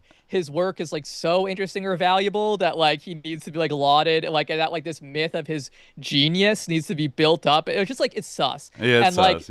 Especially like the way that like the people around him were also like you said, like these like neuro, like, you know, comic like people, Timothy you know, Leary, who are like drawing fellow like travelers, kind of like weird, like underground comics with an X, like porn. Yeah. And they're like, this Yeti guy's like crazy, like whoa, what a true artist. It's like it's just like kind of like nihilistic, like okay, you don't actually believe in anything, and like you're kind of like laundering these like. Yeah, like this is why we have all the problems that we have now. Where like half the people on social media like believe this shit now. But like most people, like if you post this on Twitter, you probably like, get a following. But yeah, like this is actually interesting. This is his theory of like the Yeti like political motive.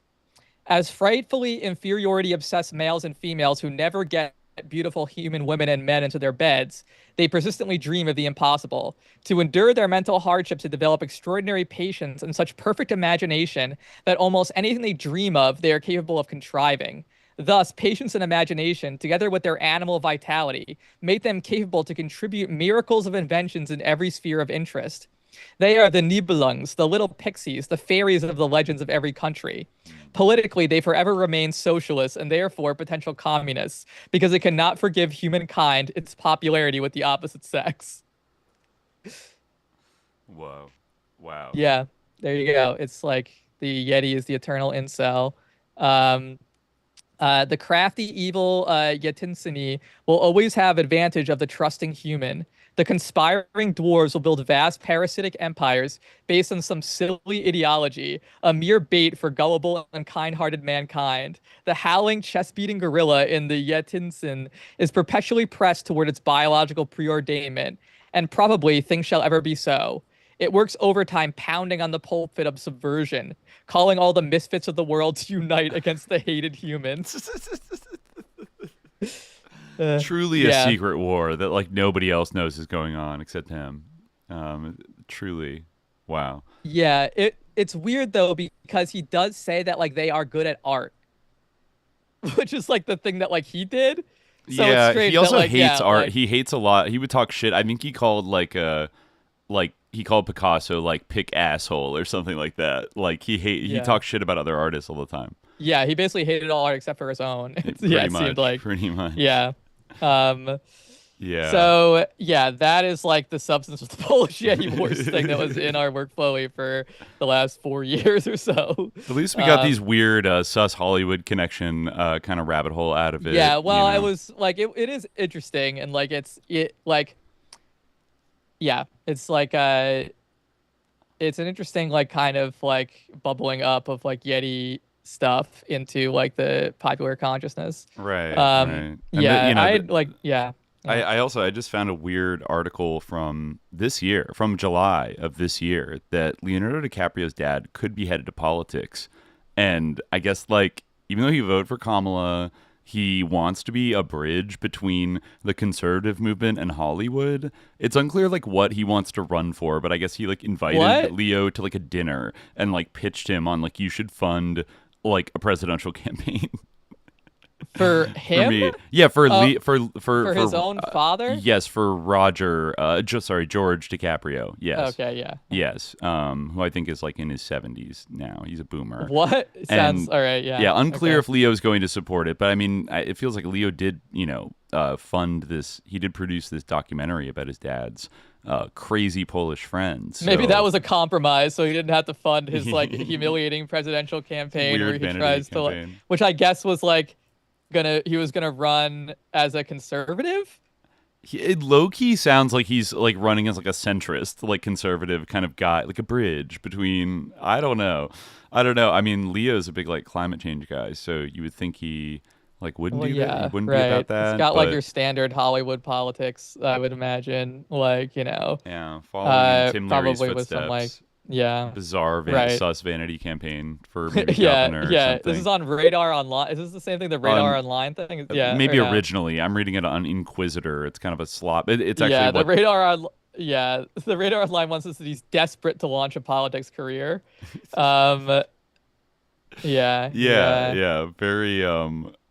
interesting. Leonardo DiCaprio's dad had a weird job that prepared his son for success. That's from 2020. That's just a stupid article. What was his weird job? Like, I guess doing underground comics. A comic guy? Being a bohemian? I guess so. Yeah. Yeah, performance artist and writer known for his work in the realm of underground comics. That's, all I can find about his career. I guess the weird thing is like that he even made a comic book for Timothy Leary in the late 70s. How cool. Yeah. Yeah, Zap and Weirdo, Fabulous Freak Brothers. Bah. The earliest memory I have, Leo says, is me at some hippie concert with my dad. And his dad, the band hadn't arrived yet, so his dad put him on stage and he tap danced for the crowd. He was around 3 years old at the time. Yeah, another like sus child actor, like kind of, vibes going on with that whole, thing. Yeah, it seems like he probably hung out with some weirdos. It's interesting that like he was like this teen heartthrob, and then also Winona Ryder was like one of the biggest stars, and she's the goddaughter of Timothy Leary. And like her parents, I think, like managed the Timothy Leary archive and were like best friends with him. So like all these friends of Leary, like these children of friends of Leary, become like all the big, Hollywood superstars of like the 90s. Chaos. Wow. That's all I can say. Right. Anyways, but so that's Polish Yeti Wars. Don't really know too much to say about that. I know. One, oh yeah. oh go, yeah. go ahead. Oh, go ahead. Oh well, one other Yeti story that I wanted to raise is this one, which I thought was really interesting and kind of links into a couple of things we've been talking about. This was published in Anthropos, which is like a pretty well-regarded journal of anthropology, like a pretty old one, and it this has a lot to do with the works of this one Jesuit missionary. Mm-hmm.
like the temperature was around like minus 22 Celsius. Wow. You know, at a height of 3,000 meters. This guy's like living out in the, anyway. Yeah. Just to check, I think our stream froze for a second, so I refreshed it. Hopefully people can hear that in the chat in a second. But anyways, go on. Yeah. We'll get this up somehow. But so the Yeti resolved to visit the camp and arrived there on November 5th at 4 p.m. They set a little black tent up for him, the so-called guest tent, between Eichinger's and the Thousand Princes ones.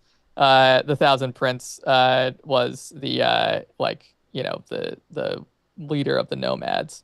So at midnight, one of the nurses went out of the tent and saw him standing before the tent in the direction of the rising sun. She returned to the tent and woke up Eichinger, urging him to hurry up with his camera and to take a picture of that incredible man. When Eichinger appeared with his camera, he saw the Yeti dressed in a thin, rotten, long Chinese cloth, waving his hands to refuse a photograph. Eichinger withdrew immediately. Later on, he learned from the man that a cloth would cause to feel the cold more than nakedness. He used to walk always naked, even in the snow on those mountains at minus 40 degrees Celsius. That's what he said. Afterwards, Eichinger spoke with Ine, the son of the Thousand Prince, who was also his interpreter among the nomads, asking him to mediate between him and the man who they called the Naked Llama, this is the Yeti. Mm-hmm. At first, the healer refused, but then, when he heard that the group attended the sick and healed boils, he agreed and wished to obtain the remedies that healed furuncles, because his own medicines of herbs only healed inside the body. Eichinger agreed on condition that he could take a picture of him. And there actually is a picture in this article of the alleged Yeti from 1941. I'll try to share my screen. Mm-hmm. But I have to request it to you in order to share it. But yeah. All right. This is the picture of the Yeti, according to this article. Huh. Interesting. Yeah.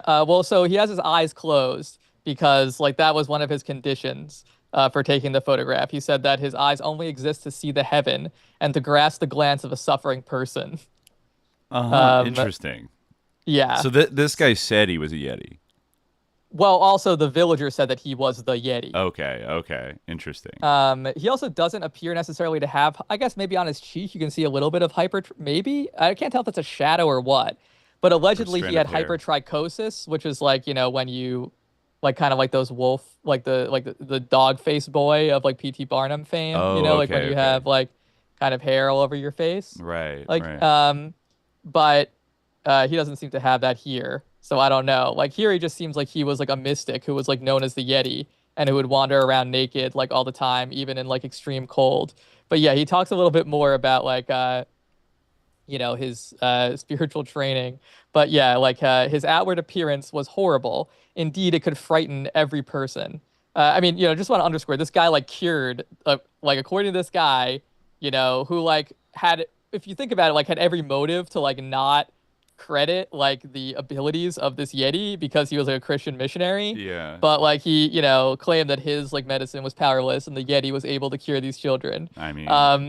Yeah, the Yeti's outward appearance was horrible. Indeed, it could frighten every person. Nonetheless, he had a strange power over the children. He used to enter the tent where a sick child was crying, bowed over, looking intensely at the infant for 3 to 5 minutes, and the child calmed down, began to smile, and was healed.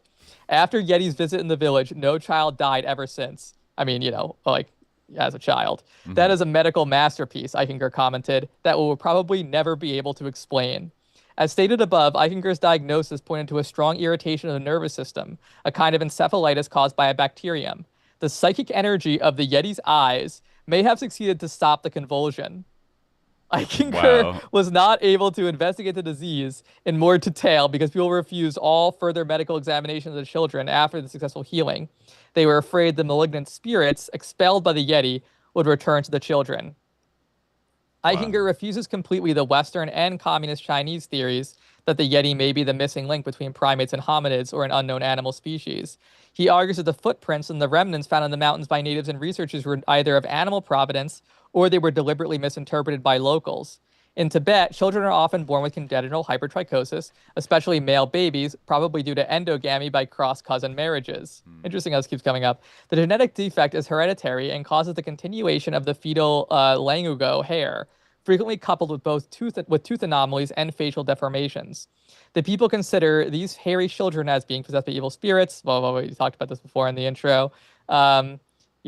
Generally, they kill such babies soon after birth, but sometimes the mothers hide the baby, and this is condoned by the others until some calamity strikes the village. It's crazy how this is like so similar to like the sort of story of like the old hunter and like Cain and Abel, or like, the Adam's first son before Abel, Right. The problems of like familial marriage and like coupling and stuff. I mean, you have to think that would also be a very early thing that humans would sort of pick up on as a pattern, especially living in like smaller tribal communities. That I guess that's kind of the thing with Oedipus too, if you think about it, like because he was like left to be exposed in the wilderness too, right? And that's why he had that limp. And then, that's kind of how he ended up in the situation where he married his own mother. Right. Because, he was left out in the wilderness. It is interesting. But, and they even say, like, on reaching sexual maturity, the stronger ones are able to adapt to the wilderness. And on reaching sexual maturity, they often abduct young girls from camps and villages in order to satisfy their sexual drives. That's according to Eichinger. Mm-hmm. The Yeti, whom Eichinger called the quote-unquote naked llama, left his clan at the age of 10 to 12 years. He belonged originally to the clan of coppersmiths. In the mountains, he encountered an eremite, or a hermit, who taught him meditation and prayer. The people said that he was able to pray better than the monks. Eichinger observed him praying in the tent for 2 hours, naked in the cold in front of a dead eagle. He ate vegetables and roots, accepted yak milk and milk products when he stayed in the tent village, but refused any kind of meat. He used a thin Chinese wrap only upon entering a village or camp in order to cover his nakedness, having deposited a dozen of them at several spots in the mountains. The cold did not harm him.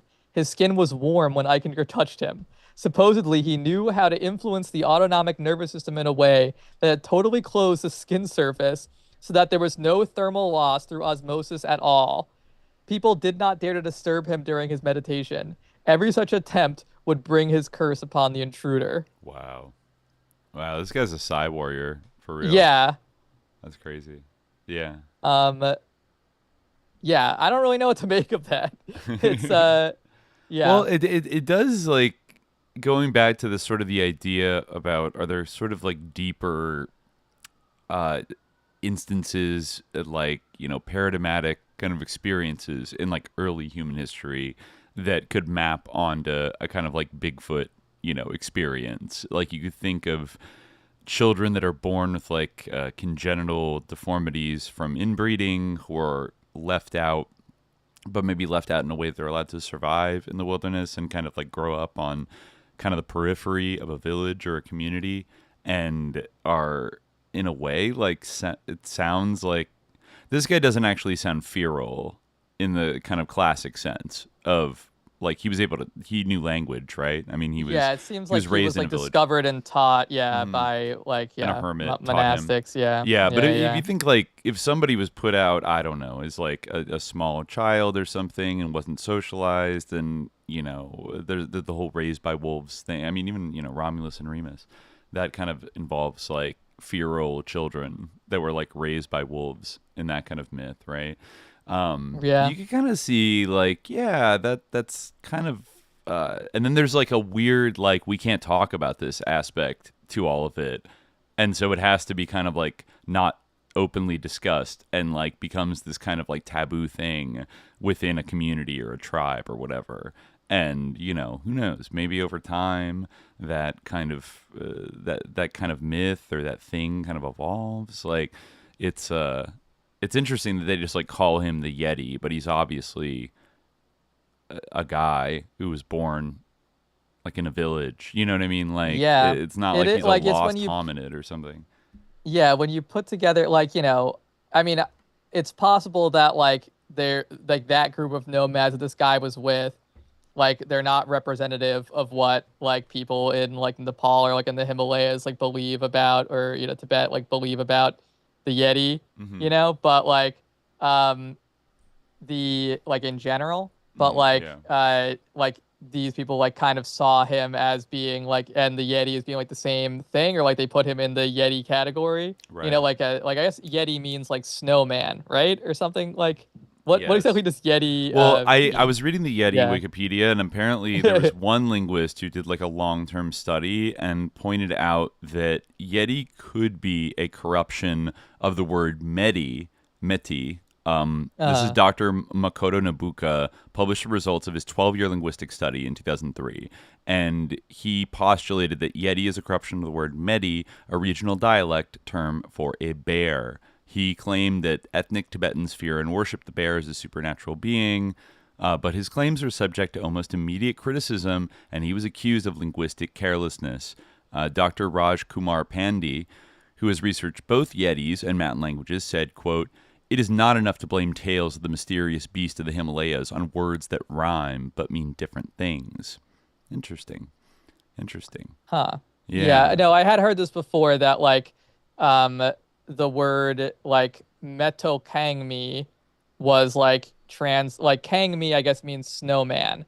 And like the origin of the word the term abominable snowman is because like, you know, someone like mistranscribed meto, which you said again, I don't know how to pronounce this actually, but which is as mech, which is like not a word in the Tibetan language. So that like you know, Miche, somehow Miche was translated as man bear, which is I guess that term was kind of like made up. Yeah, and that like that somehow like that kind of like translation of met, like the mistranscription of meto as mech, because the consonants mech can not be conjoined in the Tibetan language.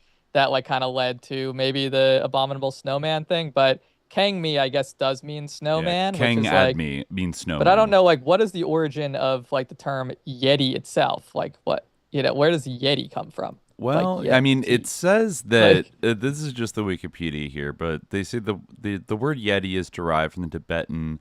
Well, it's written in Tibetan. Rocky place bear, I guess, is what they're saying. Yeah.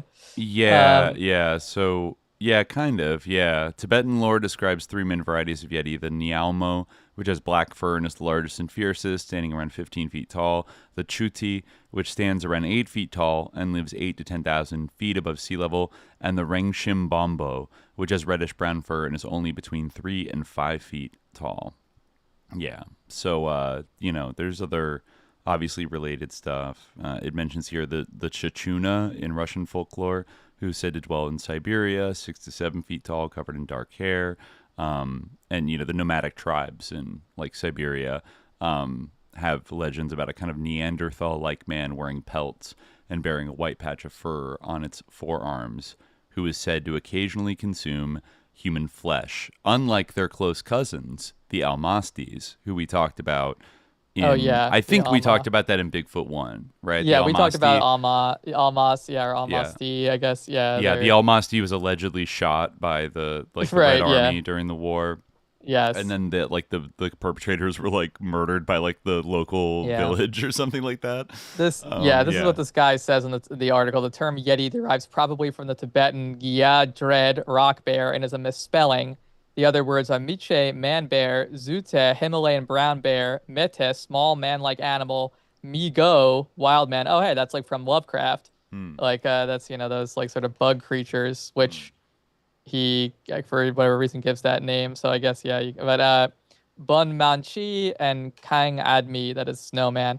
But it is like the link between, like, I mean, we kind of see this in the other story from Bowen too, but like the link between like the Yeti or like the wild man and, like, you know, broadly speaking, like shamanism or like you know, ascetics and like humans with like special abilities or like a special like sort of outcasts, but who like by virtue of being like outcasts or not living by ordinary social rules gain like a special spiritual status. Right. Like that is it. Like there was this one article that I really wanted to track down, but I didn't get a chance to go to the library and get it. But it's like in some like book about Nepal.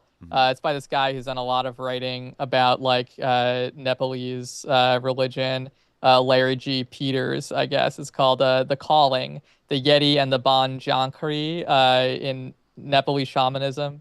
It's in some book called Nepal, Myths and Realities. But I found this quote from him in this article, which says, the focus of this paper is the intimate connection between the shaman's calling in Nepal and those liminal figures of the ancient forests, jungles, mountains, and caves known as the Yeti and the Bon Jankri.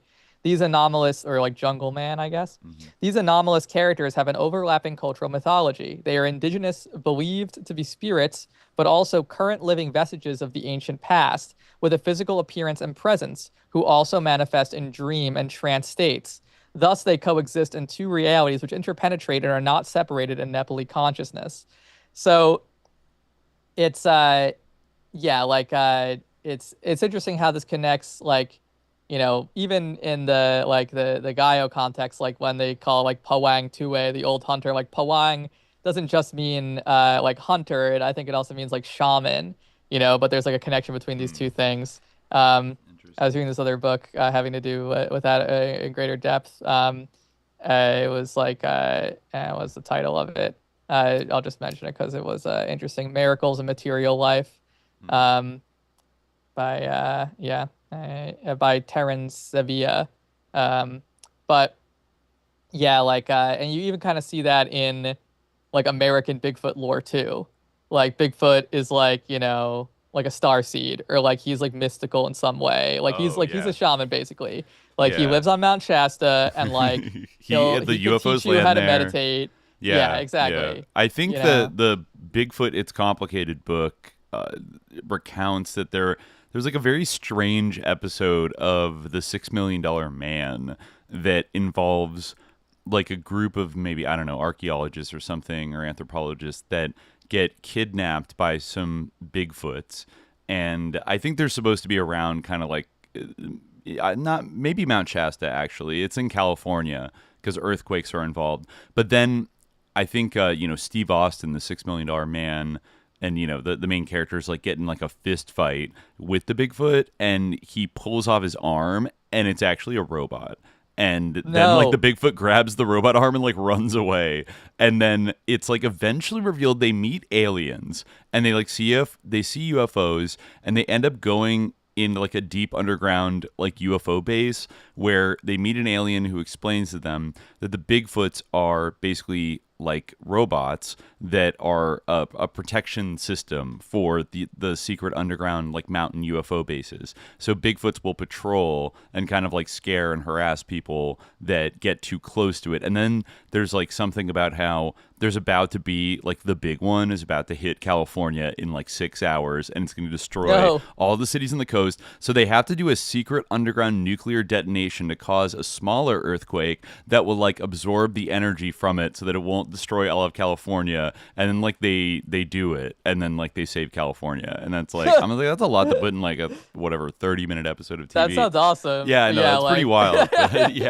Yeah. So they were swinging pretty hard on $6 Million Man back in like the late 70s. I feel like it was like a really like popular and high budget show like in its time, wasn't it? Like Probably. Wasn't that like people loved that stuff? Yeah. Like it was never really syndicated that much, so I never formed like a kind of attachment to it. And yeah, then, of course, I don't really Steve know anything Austin. about it. I know that it's about like a bionic guy. Right. Like, It is kind of human potential like movement. RoboCop, basically. Yeah. Right? Yeah, it's kind of got like a human potential movement kind of thing, but like merged with like sci-fi, where he gets like in some accident and they like build, they we can make him better, stronger, like blah blah blah. That was like the tagline, and I guess they give him like bionic arms and legs so he can just like do crazy shit.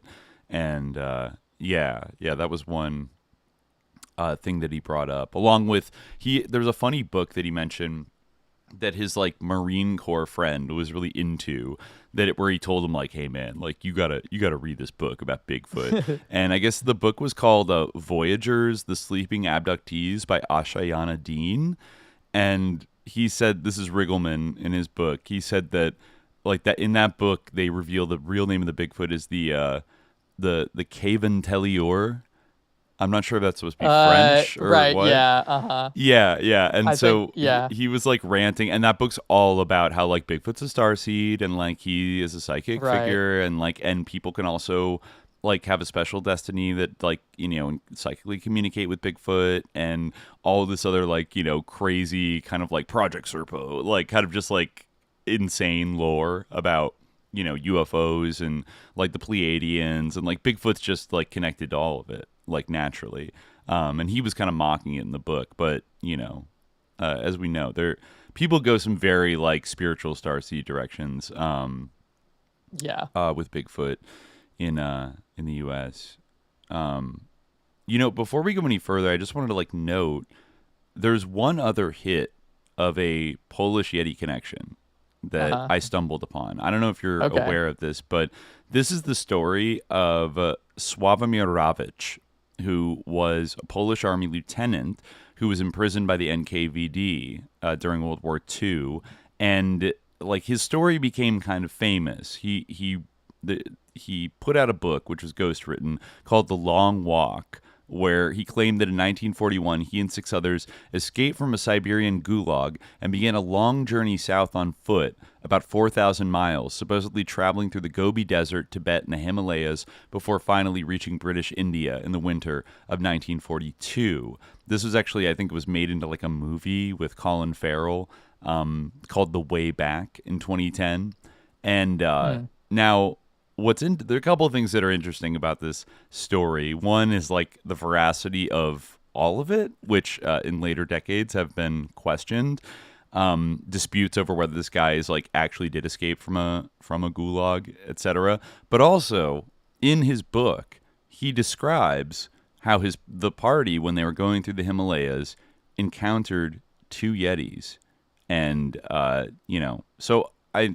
I think I did come across this guy, right? And like his story was like kind of like there was like some doubt cast on like the idea that it ever happened. No, there is, and again the Polish anti-communism comes in and complicates the story. But I have like the 2 pages from his book somebody put on Reddit of like his account, his ghost written account of what actually happened.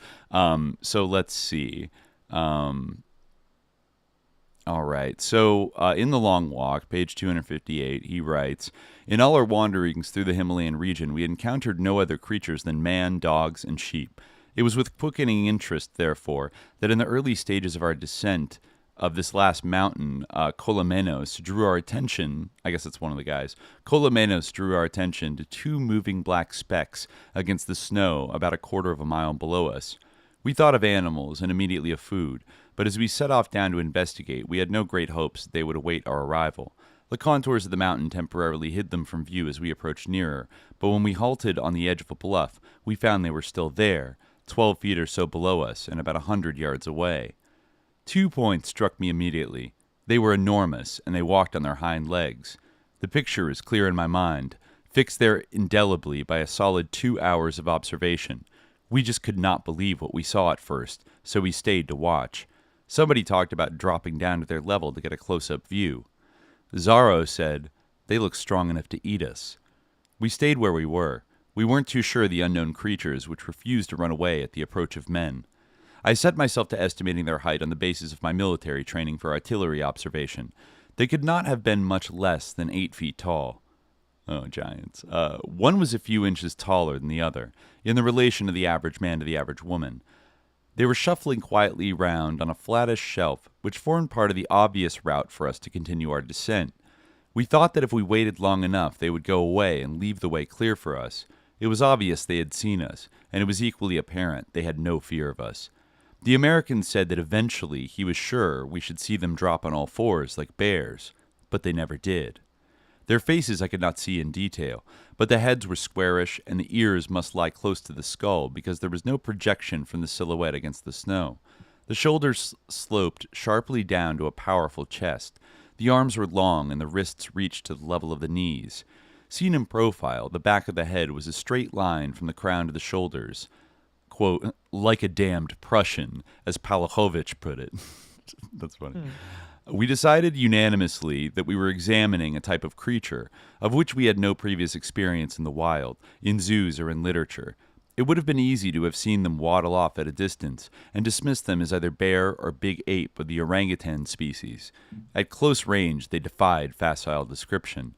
There was something both of the bear and the ape about their general shape, but they could not be mistaken for either. The color was a rusty kind of brown. They appeared to be covered by two distinct kinds of hair. The reddish hair, which gave them their characteristic color, forming a tight, close fur against the body, mingling with which were long, loose, straight hairs hanging downwards, which had a slight grayish tinge as the light caught them. Dangling our feet over the edge of the rock, we kept them closely under observation for about an hour. They were doing nothing but moving around slowly together, occasionally stopping to look around them like people admiring a view. Their heads turned towards us now and again, but their interest in us seemed to be of the slightest. Then Zorro stood up. "We can't wait all day for them to make up their minds to move. I'm going to shift them." He went into a pantomime of arm-waving, war-dancing, bawling, and shrieking. The things did not even turn. Zorro scratched around and came up with a half-dozen pieces of ice about a quarter-inch thick. One after another he pitched them down towards the pair, but they skimmed erratically and lost direction. One missile kicked up a little powder of snow about 20 yards from them, but if they saw it, they gave no sign. Zorro sat down again, panting. We gave them another hour, but they seemed content to stay where they were. I got the uncomfortable feeling they were challenging us to continue our descent across their ground. "I think they're laughing at us," said Zorro. Mr. Smith stood up. "It occurs to me that they might take it into their heads to come up and investigate us. It is obvious they are not afraid of us. I think we'd better go while we're safe." We pushed off around the rock and directly away from them. I looked back and the pair were standing still, arms swinging slightly, as though listening intently.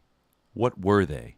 For years they remained a mystery to me, but since recently I have read of scientific expeditions to discover the abominable snowman of the Himalayas and studied descriptions of the creature given by native hillmen.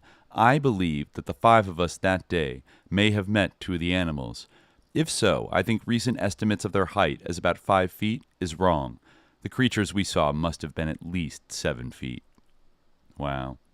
So, he wrote all that. Very interesting, but we should note that, after in subsequent decades where, former Soviet records have been opened up, that, in 2006, the BBC released a report based on former Soviet records, including statements written by Ravitch himself, showing that Ravitch had been released as part of the 1942 general amnesty of Poles in the USSR and subsequently transported across the Caspian Sea to a refugee camp in Iran, leading the report to conclude that his supposed escape to India never occurred.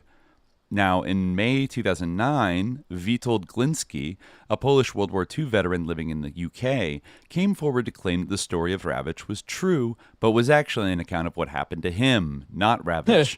Glinski's claims have been severely questioned by various sources. The son of Rupert Mayne, a British intelligence officer in wartime India, stated that in 1942 in Calcutta, his father had interviewed 3 emaciated men who claimed to have escaped from Siberia.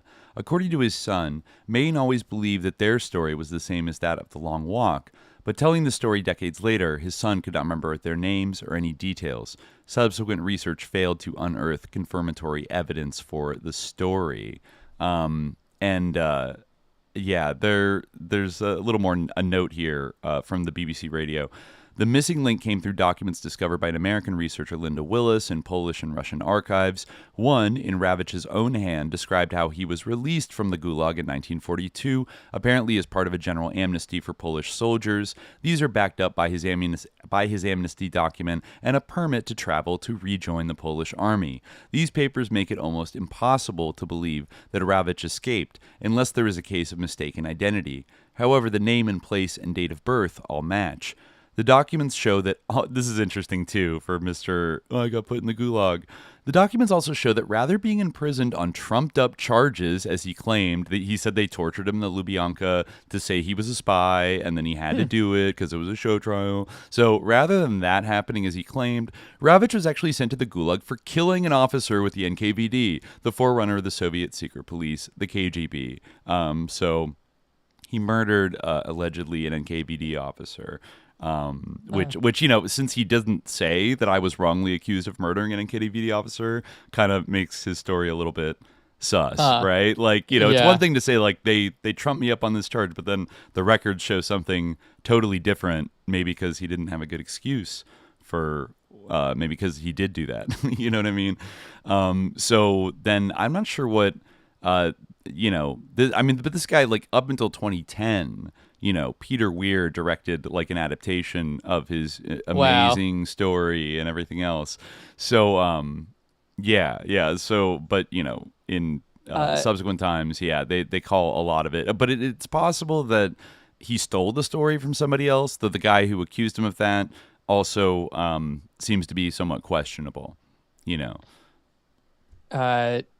Speaking of communism, I one sort of loose end from Bigfoot 1, or one thread from Bigfoot 1 that I wanted to pick up on that I feel like we didn't really get to talk about too much is we talked a lot about Tom Slick and sort of the Cold War politics of the investigation of the Yeti, right, and the idea of Ivan Sanderson and all those American intelligence connected academics who would be oh, we need to close the Sasquatch gap with the Soviet Union because whoever discovers a Sasquatch first or a Yeti, they will have control over the narrative about human origins. Yes. And if they get one, they'll be able to rock the foundations of Western civilization and our belief in God and things like that. Exactly. So are you referring to Dyatlov Pass maybe as a catalyzing incident? Well, no, what I was going to bring up was one thing that does get brought up in Brian Regal's book, which talked about some of that stuff, is the kind of fascist interest in the Abominable Snowman, which is another angle on that. In particular, I want to talk a little bit about Corrado Gini, who's a pretty big Yeti believer and big Yeti enthusiast, and also a very influential eugenicist who had firm connections with Mussolini. He even wrote an article called The Scientific Basis of Fascism. It's very interesting actually reading his article, The Scientific Basis of Fascism, because he kind of does this thing where it's the liberals are wondering why. It's kind of this, it's not to be too heavy-handed or whatever, or lay it on too thick, but it is funny kind of comparing his article, The Scientific Basis of Fascism, with some of this sort of Trump explainer stuff that you might see in the NYT or something, where it's they bring in the example coming to mind is that was Barry Weiss's role originally, but right. Now I feel there's other people who do this where they're now it's the Roger, explainer who comes in and is look, I'm not saying that all their claims are true, but listen, this is there's really something to this stuff, and that's kind of the role he's playing there, where he's I'm a sober-minded scientist, and look, these liberal parties are effete and lazy, and they don't and there's something truly scientific to it, but anyway, so this guy, what I thought was interesting about this guy was, first of all, that he was a very big Yeti enthusiast, and just generally influential in the field of eugenics. He founded this journal called Mankind Quarterly. Actually, maybe a good way into this is that I found this article, The Tainted Sources of the Bell Curve by Charles Lane, which is about the book by Charles Murray, right, which is kind of well known. It was about IQ differences based on race. Oh, and if you go, just for people people might not clock him by name. I certainly didn't, but this is the guy who invented the Gini coefficient. That's probably what he's best known for today. Right, the measure of income inequality in a society. I don't know that he invented that. Maybe. No, it's right on his Wikipedia. Oh, he's known for the Gini coefficient. It's named Oh, after him. yeah, he was also a statistician. Yeah, that's true. All right, word. But yeah, just keep that in mind. This guy is kind of prominent, in the 20th century, whatever. Yeah. No, yeah, and he was very influential, in he remains influential in the eugenics world too. This in this article it talks about Charles Murray did some interview with the New York Times. Speaking of the New York Times and how they're always platforming sus-ass people, he said this is a case of stumbling about his book. This is a case of stumbling onto a subject that's had all the allure of the forbidden. He said, some of the things we read to do this work, we literally hide when we're on planes and trains. We're furtively peering at this stuff, which is his book, which maybe for those who don't know, it's all about how there's IQ differences based on basically on race, and that eugenic approaches to public policy have a point, although they don't endorse them outright. But Anyway, so this article asks the question of like, what stuff was he talking about? What was he furtively peering at on planes and trains that was so heterodox and forbidden? Well, the answer is that like he consulted Mankind Quarterly, which was the journal of anthropology founded in Edinburgh in 1960. So 5 articles from the journal are cited in the Bell Curve's bibliography. But the influence in the book of scholars linked to Mankind Quarterly is more significant. No fewer than 17 researchers cited in the bibliography of the Bell Curve have contributed to Mankind Quarterly. 10 are present or former editors or members of its editorial advisory board. This is interesting because Mankind Quarterly is a notorious journal of racial history founded and funded by men who believe in the genetic superiority of the white race. So Mankind Quarterly was established during decolonization, the U.S. Civil Rights Movement. Defenders of the old order were eager to brush a patina of science on their efforts. Thus, Mankind Quarterly's avowed purpose was to counter the, quote, communist and egalitarian influences that were allegedly causing anthropology to neglect the fact of racial differences. The crimes of the Nazis, wrote Robert Geyer, Mankind Quarterly's founder and editor-in-chief until 1978, did not justify the enthronement of a doctrine of racialism as fact, nor of egalitarianism as ethnically or ethically defensible. So this guy was a champion of apartheid in South Africa and long belonged to the ultra-right Candor League of white-ruled Rhodesia. In 1968, he testified for the defense of the hate speech trial of 5 members of the British Racial Preservation Society, offering his expert opinion that blacks are quote-unquote worthless. Oh my God. So this guy was insane, actually. Yeah. Yeah, he's truly crazy. But he was also like, this goes on like, I mean, it's up like, I recommend reading this article. Like everyone who like, it just like gets worse and worse. Like they were just like straight up like, people who took part in like Nazi eugenic research, like leading race scientists in Nazi Germany, served on the editorial board of Mankind Quarterly. Like it's interesting because like this book still has cachet and people still like kind of like look at like Charles Murray and like kind of like invoke him. Like I'm sure like, there's like many like other podcasters out there who would be like, oh, this stuff's kind of interesting or like whatever. But right. It's like truly insane. But it's crazy like how like deeply indebted to this stuff is. But that guy like Robert Geyer and Corrado Gini were also members of a group that Gini founded, which was the International Committee for the Study of Hairy Humanoids. Oh, yeah. Yes. Yes. They were both really interested in this. In fact, Ivan Sanderson, I think, who has popped up in I think our Soviet parapsychology episode, because didn't he write the first, or he was involved in promoting? Like he came up weirdly in another episode of ours, or he wrote the foreword for the psychic discoveries behind the Iron Curtain, maybe. He was definitely connected in that kind of like that early world of like the psi research, but also Bigfoot stuff, and also being very interested in what the Soviets knew about all of it, right? Yeah, I think so. And he popped up in another random book too. Like he makes weird appearances. So this is like kind of a bulletin about like the founding of the International Society for Human-like Hairy Bipeds, the International Committee for the Study of the Human-like Hairy Bipeds. It's a translation from Italian, so it might not be precise, but an international committee has been formed on the initiative of Professor Corrado Gini, president of the International Institute of Sociology, for the purpose of studying and exchanging information about the alleged snowman and other hairy bipeds still little known to science and about which ancient documents and recent testimony are becoming ever more abundant. So this guy, is also the founder of Mankind Quarterly, which we mentioned, and he was like a notorious fascist who loved Mussolini. But the Italian Committee for the Study of Population Problems, whose chairman is also Professor Corrado Gini, has decided to undertake the financial responsibility of the Committee for the Study of Human-like Hairy Bipeds. The program of the committee includes the publication of the Italian translation of the material and information that Professor Boris F. Porshnev and Dr. A.A. Smakov collected on these problems, and which were originally published in Russian, as well as of other reports published in Russia in this field. A column of the magazine, Genus, organ of the committee, will be open to members of the committee for the publication of communications and information on these problems. English, French, German, Italian, and Spanish can be used. The committee regrets that at present, on account of printing difficulties, it is not possible to publish articles in Russian, Chinese, Japanese, Arabic, etc., but will be happy to receive information from all parts of the world.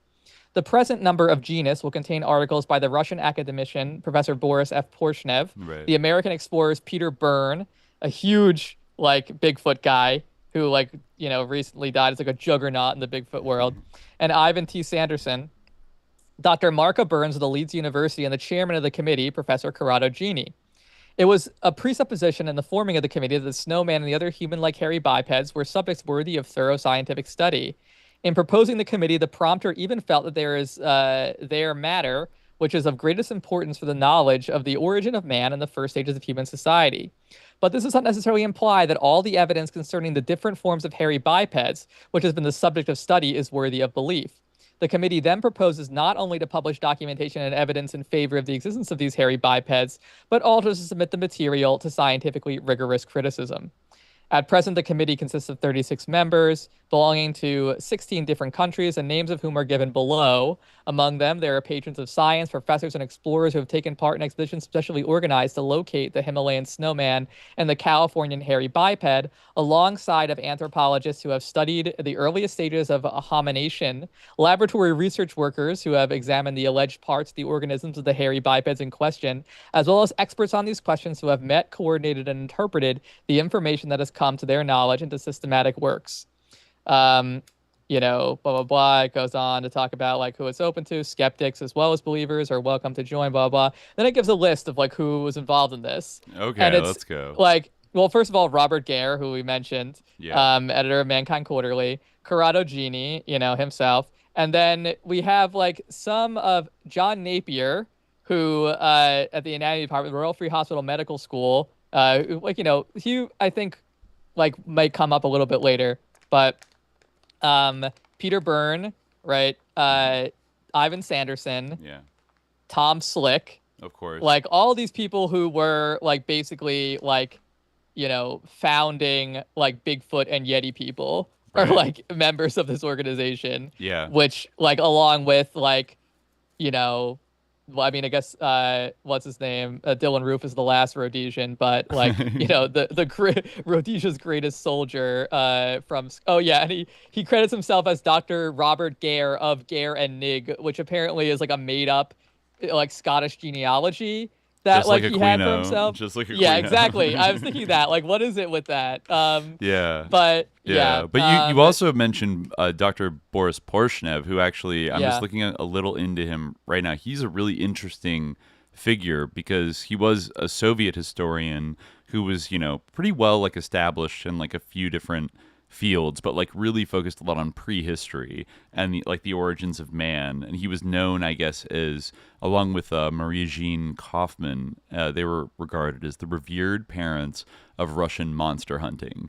And so this guy, I mean, he clearly received Soviet permission to participate in this international committee, for hairy humanoids. And he had his own pretty kind of influential at the time theories about what Bigfoot was, and I guess he was driven by Marxist ideology to find the wild man, to confirm materialism and evolutionary human origins. And so he did several expeditions to look for almasties and also for Yetis in the Himalayas.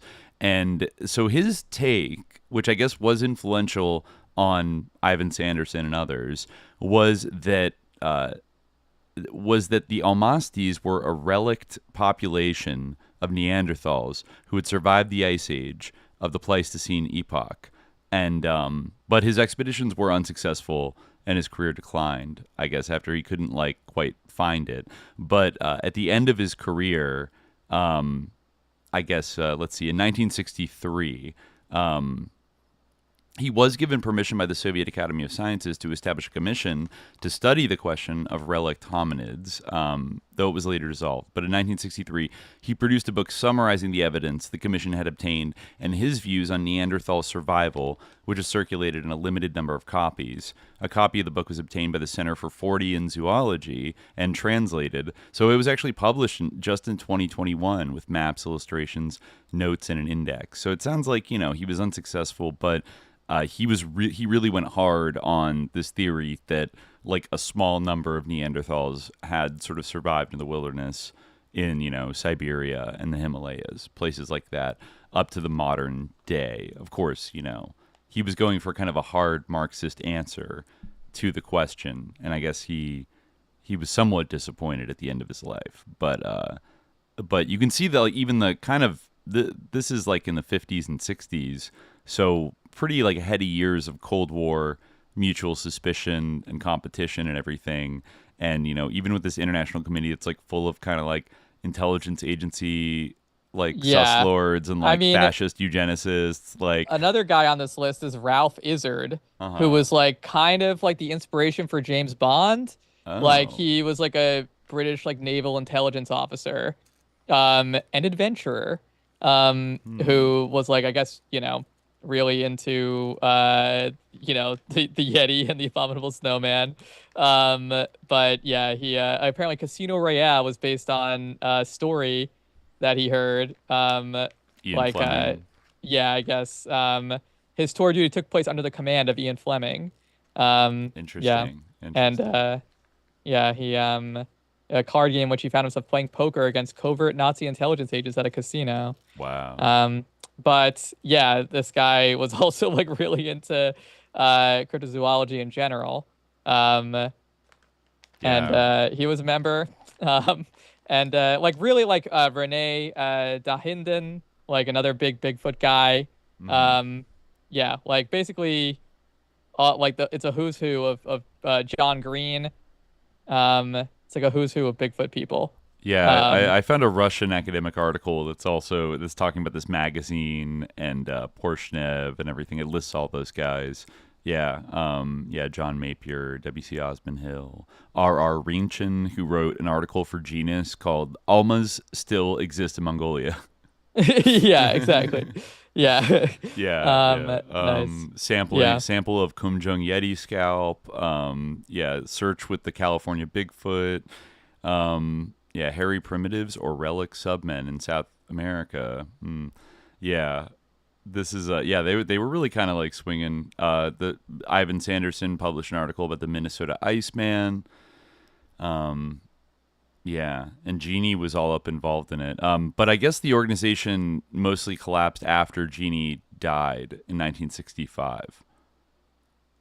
The academic says, had it continued to exist, I'm sure a situation today would be quite different, for the committee included prominent academics who provided a vital link with mainstream science. After a break of 45 years, this favorable condition is being revived and reestablished anew with the creation of the Relict Hominoid Inquiry. It is a new magazine. They called Porshnev School hominology, the relict hominid. I know that's not a term you hear a lot, relict, right? Yeah. Like even in Bigfoot spaces, it's the first time I feel like I've come across it. What does it mean? Like just like from a long time ago, but exactly. Still... Like like leftover, like pre-human, I guess. Yeah. Mm-hmm. So interesting. Like some heavy hitters are involved in the Almaty arms race. Like for sure. For sure. And also like some of the biggest like figures in like the history of like race science and eugenics. And there's like actually like serious like intellectual crossover between like the two fields. I mean, it makes sense like in a way, like you think of the Marxists and the fascists like fighting over like who gets to find the Almaty and then like conform it to your ideology, like use it to confirm, like it both for very different ends, but like in a way they're both trying to do that, and they're like they might even cooperate because it's like they're hoping like I guess this is also an age where people really believed their ideologies, that like they just knew it was going to confirm it. So like, let the fascists go dig for it, like, they're going to have egg on their face, I read this one article about Carlton Coons on the origin of races, or just the origin of races. I guess I gave it kind of a Darwinist title. Yeah. Which was like, made a big splash when it was published in 1962 because it was like, kind of leveraged by like segregationists in America at the time. Like basically to try to say like the idea of this book is basically that everyone was Homo erectus, like Homo erectus existed, but then Homo erectus split into 5 different races, and then those races like all became Homo sapiens, but like at different times, and like some like people were more sapiens than others. Oh, there we go. Yeah, and like I always like, and of course, obviously, like a lot of people, like are drawn to this idea. Probably like it would have currency with many even today. But like the what I found to be interesting about this article is that like the abominable snowmen, or like the Bigfoot angle like comes up comes about in a funny way, because this article really has nothing to do with it, but it comes up, it just sounds funny, like it's talking about this guy Putnam, what was his first name, who was like Carlton Putnam, cousin to Carlton Coon. I guess Carlton was one of those family names. One of those first name, last names. Yeah. So, he was very angry about segregation, and he, sort of was, he took it upon himself to re-educate the American anthropological community about the reality and importance of race. Putnam began a long correspondence with a number of anthropologists arguing with their findings and attempting to discover why they made the absurd claims they did about racial equality. On January 5th, 1959, the same day that Putnam's letter to Eisenhower appeared in the New York Times, Putnam composed a letter to Harvard anthropologist Clyde Klucklone. Putnam drilled Klucklone with a number of questions about his book, The Mirror for Man, in which the anthropologist argued against innate racial differences. Putnam argued that Klucklone claimed that culture superseded the concept of race, but, this is a quote, "nowhere do you deal with what seems to me an obvious fact, namely that culture is, in the majority of cases, a product of race." Putnam wrote that, "I am left with the conviction that Madison Grant and Lothrop Stoddard, with all the limitations of anthropological technique to which their generation was subject, nevertheless thought more clearly and came closer to the truth than the followers of Boas. I began to suspect that anthropology in the last half-century has been drafted to serve the demigoddess of equalitarianism instead of the goddess of truth." Wow, Putnam, we're really back where we were 100 years ago. True, yeah. I mean, the rhetoric hasn't changed. Yeah. Putnam was undeterred by the fact that few anthropologists answered his letters. In March 1959, soon after beginning his campaign of re-education for American anthropologists, Putnam took his position public. In a second open letter, this time to Attorney General William P. Rogers, Putnam claimed that 2 generations of Americans have been victimized by a pseudoscientific hoax in this field of anthropology, and that this hoax is part of an equalitarian propaganda typical of left-wing overdrift of our times. It's true. It really is like, the same. Yeah. Like the first, Putnam's second letter, widely reprinted, making Putnam into a well-known opponent of integration efforts. In 1959 marked the beginning of Putnam's public criticisms of equalitarian anthropologists, who he believed were responsible for threats to American civilization. In the coming few years, especially in 1962, when Kuhn's Origin of Races appeared, many in the scientific community would try to find a proper response to Putnam's polemic attacks.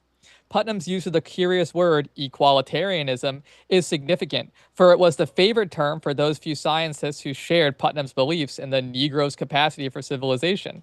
Psychologist Henry E. Garrett, who had testified for the state of Virginia on behalf of segregation during the Brown case, anatomist Wesley Critz George, who had written extensively on behalf of segregation in his native North Carolina, and others formed the International Association for the Advancement of Ethnology and Eugenics, the IAAEE, in 1959. In the 1960s, gathered around their semi-official journal, The Mankind Quarterly, the IAAEE would soon begin making the scientific case for white supremacy. Carlton Putnam attended the first meeting of the IAAEE and was closely involved with its activities.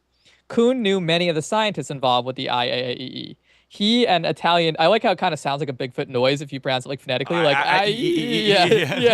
Like a Bigfoot He call. and the Italian sociologist Corrado Gini corresponded regularly about the existence of the abominable snowman, in which Kuhn apparently believed. Kuhn and Stanley Porteous shared an interest in the use of the Porteous maze test by anthropologists. So there you go. He was Carlton Kuhn was also an abominable snowman believer and enthusiast who corresponded with Corrado Gini frequently about it. Mm-hmm. He and geneticist R. Ruggles Gates corresponded regularly. Gates finding a sympathetic Ruggles. ear. Do you think he's related to Pynchon? Oh, I don't know. Yeah, I think Thomas that Ruggles I want to say that he was a member of the National Snowman Society. Let me make sure. We're literally like we're already through. The guy has like a Slothrop like first name, a guy whose name is literally a racial slur, and then like another guy whose like name is like Cut Cotton or something like that, who's like a liberal Harvard like professor. Like, yeah, these names are too much. It's very Pynchon-esque. Yes, but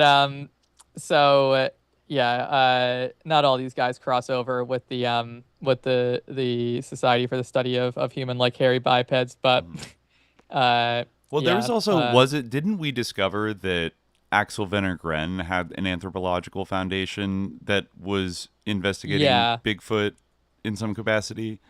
Well, he did have a foundation, but I think we were speculating that he might have had, because there was that like weird, and I still have not Ask Benner. Yeah, I still have not like satisfactorily seen proof of this, because it's from Nick Redfern, who's not like the most reliable source and like never cites anything, and like didn't provide like an image of it in his book.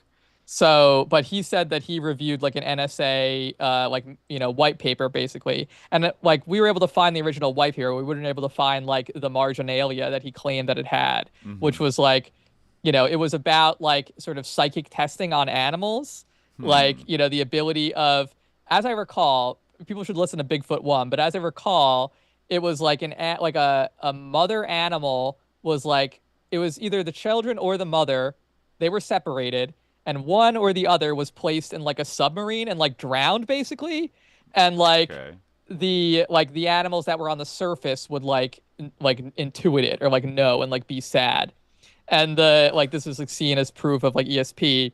Okay. I hope I'm recalling this correctly. We were like read from it in Bigfoot 1. I kind of remember this actually. Yeah, like the weird submarine experiment. There was a note on this, which was like, follow up with like Wenner about this, and at first we thought Werner von Braun, but then it's well, that's Werner. But then like, wait a minute. Well, but we don't know, like, it wasn't in handwriting. This is why like we need to see it, but we haven't seen it. But so like, and the note was like, this may clarify our Bigfoot archives. This is maybe like an NSA analyst, allegedly. So that was like the mystery of Wenner. Okay.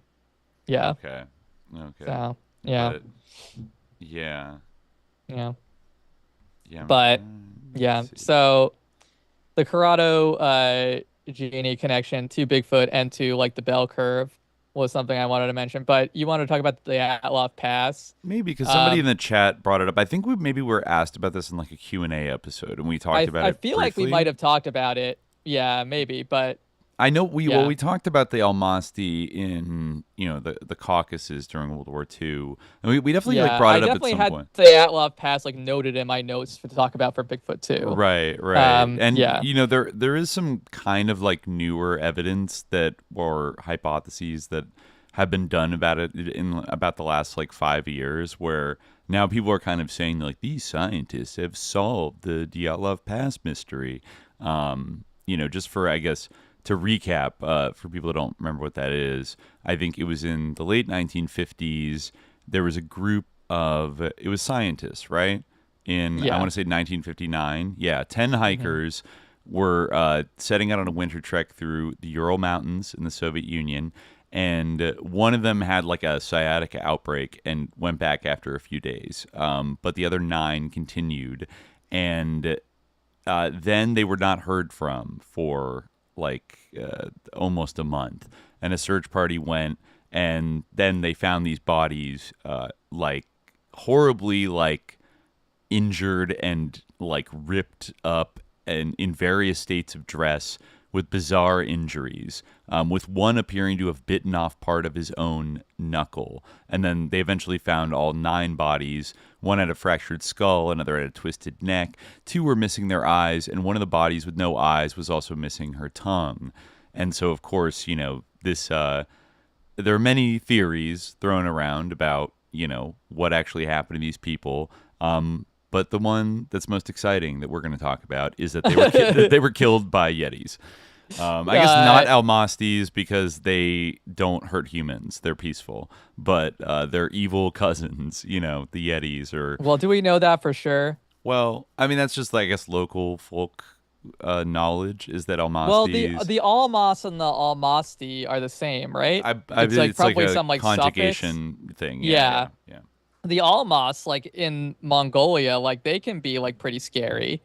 Like you know, they like chase people and they like you know, can be kind of spooky. I read an interesting article about Almas that was like talking about how like the way the stories about the Almas are told have like changed. Like first they're kind of like you know, an evil like kind of forest wife or like a you know like a sort of a witch figure, and then they became more like a Bigfoot type of creature, like the way we talked about, kind of like the stories would sort of borrow from like Bigfoot accounts, like in the sort of their structure, and now they have like kind of the like more recent stories kind of follow the pattern of like the phantom hitchhiker, you know, where like people will like stop and then it'll turn out to be like an Almas. You know, but yeah, I definitely have seen stories of that, like reading like Jinn stories online and things like that, like kind of like the combination of like a witch and like a monster, you know. I mean, I guess witches are kind of monsters, but yeah, like an Almas, and they're kind of witches, you know, even though they're sort of like Bigfoot type creatures. I see. Yeah. So they could do sorcery. Yeah. And they're like they are female, weirdly, you know. Yeah. Like because usually you think of Bigfoot as being a guy. More often than not, yeah. You know, well, we use he/him pronouns usually for Bigfoot. Usually, They probably should be called. Well, you know, there's Bigfoots. I guess Big Feet is incorrect according to. Yeah, definitely would be incorrect, right? Because the feet aren't plural. It's the Bigfoot that is plural. It's one word. So at Dyatlov Pass, like I'm just reading a little bit from this like history article, the summary, but I mean it is truly weird. I want to read this because then when we go to like scientists like gave the explanation, we can have ammunition to critique it because I'm not sold. So they, I guess, you know, on February 1st, these were a bunch of students, I think engineering students who were in their early 20s, and they were with one sports instructor in his late 30s. They were all experienced hiker. On February 1st, the 9 hikers pitched their tent for the last time. When the search party found the tent, it was collapsed and covered in snow. Inside, the hikers' belongings were relatively undisturbed. The team found the hikers' boots, clothes, and equipment neatly arranged in the tent, and food was sliced up on a plate as if the hikers were preparing to eat it. The tent was slashed open, and as a seamstress later observed, someone had made the cut from the inside. The first 2 bodies the search party found were those of students Yuri Doroshenko and Yuri Krivonishenko, several hundred yards away from the tent. They were lying in their underwear next to the remains of a fire. A medical examiner later noted that Krivonishenko had burns on his body and a piece of flesh in his mouth that he had bitten off of his own hand. The searchers found, I know, right? The searchers found the bodies of hiking leader Dyatlov and Zenaida Kolmogorova, one of the 2 female students on the hike, in a different location that suggested they were trying to head back to the tent. Later, searchers found the body of Rustem Slobodin, who also appeared to be trying to make his way back to the tent when he died. Next section, different causes of deaths. Why? All 5 students appear to have died from hypothermia, which can cause erratic behavior and paradoxical undressing, a phenomenon in which people start to undress because they feel hot even though they're freezing to death, but there were still 4 bodies missing. That May, when more of the snow in the area had melted, an indigenous Mansi hunter discovered the remains of what appeared to be a snow den. Inside, rescue workers found the bodies of Alexander Kolevatov, Nikolai Thibault-Brignol, sports instructor Semyon Zolotaryov, and Lyudmila Dubanina, the second female student on the trip. For 3 of these bodies, the cause of death didn't seem to be hypothermia. Thibault-Brignol had a skull fracture so severe there were pieces of bone in his brain, while Zolotaryov and Dubanina had crushed chests. Both Zolotaryov and Dubanina's eye sockets were empty, and Dubanina was missing her tongue. The initial investigation into the deaths couldn't determine that a crime had taken place, and ended up concluding that the hikers had died from a, quote, compelling natural force. Oh my God. Okay, but then it gets weirder. Radiation detected on hikers' clothing. But some Russian citizens wondered if the Soviet government was covering something up. The discovery that some of the hikers' clothing contained traces of radiation fueled speculation that the hikers had died in some kind of weapons testing disaster. This radioactivity on the clothes could be explained by the fact that 2 years before, there had been a nuclear incident known as the Kishtim disaster. One of the hikers on the trip had lived in the contaminated zone, and another had helped with the cleanup. Despite this, many Russians continued to suspect that the government was hiding something. Theories about what have happened have included Yetis, the KGB, and the CIA. Now, I think as of around 2019, the Russian government reopened the incident, and a prosecutor, Andrei Kuryakov, put forth this, he was the leader in the investigation. He put forth a new theory called the slab avalanche theory. And this is, I think, the theory that, the serious scientists, that, reality TV shows have had on and, have been paid to test out this stuff, have built models that say this is plausible. So in this theory, the slope on which the hikers planted their tent wasn't steep enough to suggest there had been a traditional avalanche, but Kuryakov theorized that it was still possible for a slab of snow to slide out over the tent. This might have caused the hikers to fear that a larger avalanche was imminent, and it could explain why they would cut their way out of the tent and run away without grabbing their boots. Kuryakov speculated that the hikers ran to what they thought was a safe distance from the tent, then started a fire and dug a snow den. The snow den could have collapsed on the hikers who were inside, causing the severe injuries found on only the bodies in that area. Scavenging animals could have eaten the missing eyes and tongue. Those outside the tent would have died from the cold. So then slab avalanche theory is tested. After Kuryakov released this theory, 2 researchers in Switzerland decided to test it in 2021. They published a paper in Communications, Earth, and Environment that used a mathematical model to determine if a slab avalanche was possible given the location of the tent and the weather conditions at the time. They concluded that it was indeed possible. Whether it really happened that way is another matter. We do not claim that now we have a final explanation of what happened, says Professor Puzrin, who is a professor of geomechanics and geosystems engineering in Zurich. But we added plausibility to the avalanche theory. What they're describing as possible, says Ethan Green, director of the Colorado Avalanche Information Center. Is it likely? That's pretty hard to tell. Jim McElwain, a professor of geohazards at Durham University, points out that slab avalanches usually occur at steeper inclines than the one in the Dyatlov Pass incident. It's unlikely, but that doesn't stop it being the best explanation, he says. I don't know what else it could be. Oh my God. So, interesting. And so the serious scientists are, everyone is content with this slab avalanche kind of hypothesis, but let me pull up here from BBC did a big like infographic kind of long kind of article about the lives of these hikers and other things. There was a local tribe called the Mansi. It was one of the hunters that found the first bodies, and I guess there were other people living in this region. There was actually once a network of prison camps in the general area, quote-unquote gulags. There was a Ivdelag, had 30,000 inmates and a reputation as, according to the BBC, one of the most atrocious and violent in the entire gulag system. Yet few tried to escape because of the remote location and harsh climate. Interesting. But what I really wanted to share in this is something near the end, which is, they recovered some photographs that the hikers, the expedition had taken while they were on the trip. And if you look at one of the last photos, I believe that was taken, let me see, it's a very long article. Here we go. They say, I'll just read a little more here. They're talking about some anomalies. There's a guy named Oleg who they're profiling in the story who is like looking into this stuff. After Ivanov's death, I don't know who that is, Oleg got access to the investigator's personal archive and discovered some curious details about the autopsies, including the fact that some of the students' clothing had traces of radiation. The makeshift morgue set up in the town of Ivdel, where the first 4 bodies were examined, was surrounded by security officers from the KGB rather than the police, and nobody was allowed in.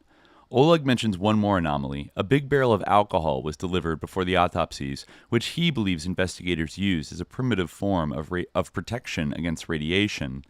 Small containers of alcohol were sometimes used to store fragments of organs, says Oleg, but this is a very large quantity, and the forensics team were given clear instructions to wipe themselves all over the alcohol, to rub it all over their naked bodies. Such measures never normally took place in those days.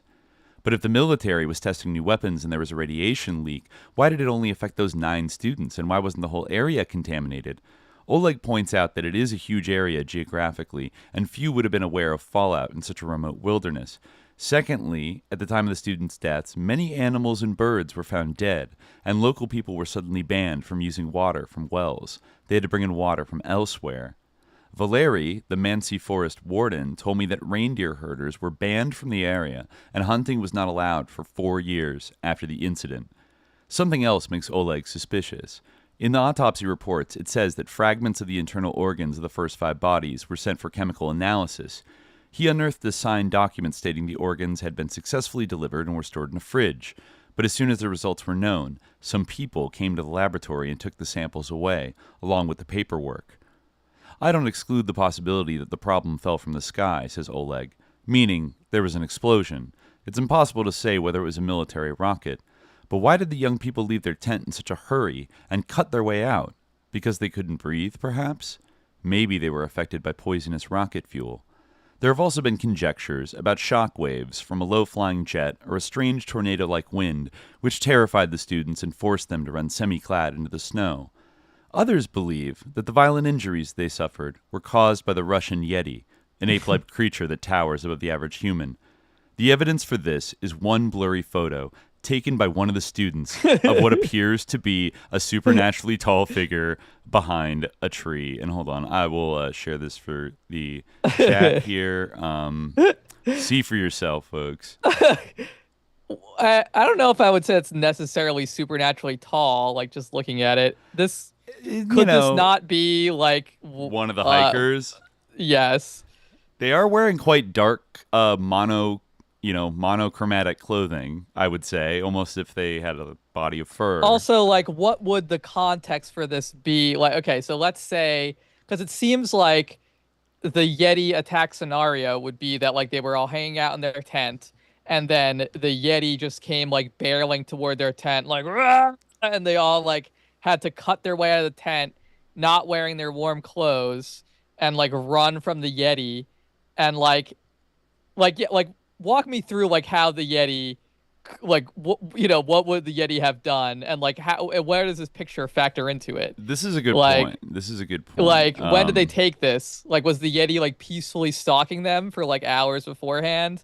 And, like, what, like, like, what was going on? Like, well, you bring up good points. So let's see. Like, first of all, well, let me think. How to attack this? No, you're right. Like, the fact, one of the disturbing anomalous things that doesn't make sense is they cut their way out of the tent and fled it as if something terrifying was in their tent suddenly. And yeah, that seems like that would not be where, a physical Yeti or even a phantasmagoric Yeti would be outside the tent. Maybe they heard such a blood-curdling Yeti scream that, like they, you know what I mean? Like that it compelled them to, like, run outside. But then, you think about a scream from outside, you wouldn't, you're already in a sheltered, it would have to be location. That the Yeti was, like, there, like he like was like at the tent, and like they didn't have time to like he was like at the side that was open or whatever. Like Maybe the Yeti was approaching the zipper. The Yeti was on the upslope side, yeah, exactly, and he was like shaking the tent, and they like that would have to be, I guess, what happened. I don't know when they would have taken that picture of the Yeti. I mean, maybe they stopped as they were running away because they were like, "This is so amazing, we have to photograph this Yeti." But that seems like not like. They could have had a sighting. This looks like unless this photo has been kind of like, it's like a negative or something. It looks kind of like a black and white daytime photo. Like it looks like it was taken in the daytime. It's pretty close. Like, it seems. I guess the perspective. It's hard to tell that these look to be like trees. And I mean, also, yeah, like it's what's down going a path a little bit. I mean, it is strange that like it seems like. Would they have been wearing like masks over their faces? Like it does seem like he kind of has like a black head. That's true. Like they could easily be a person wearing a ski mask, and like they're in a very cold Was that what they would have been region. wearing? I don't know. Has anybody answered the questions about like the apparel? Like did somebody have apparel that could plausibly match? He does seem to have like a distinctly like different colored like shirt area. I can see that. It's a little bit lighter. Yeah. Like it's like he's wearing a jacket that's like a color. He's overall very blurry. He's very blurry. It's a little bit. Now that I'm like looking at it in a certain type of way, if I imagine it's like further down the road, then like suddenly he does look gigantic. That's true. Yeah, like, you're right. It depends on how long. It's a little bit like whited out a little bit. So. Exactly. Yeah. I can see it too. Like if you imagine, like if you kind of change your perspective a little bit. Yeah. I feel like first things first, I got to get to do some deep photo forensics on this photo, and like I'm sure with like modern.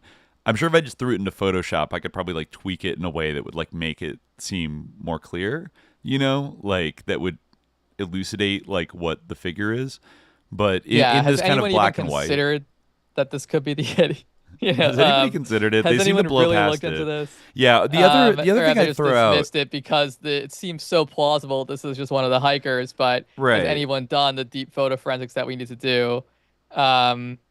Did their snow igloo also like the timing of this is weird. Like I get maybe that this all happened in the span, like you could die of hypothermia if you didn't have any of your shit, like no boots or anything else, and it was super cold. But like it also seems like what the first group of people just like walked like 50 feet from the tent and just like died immediately, like.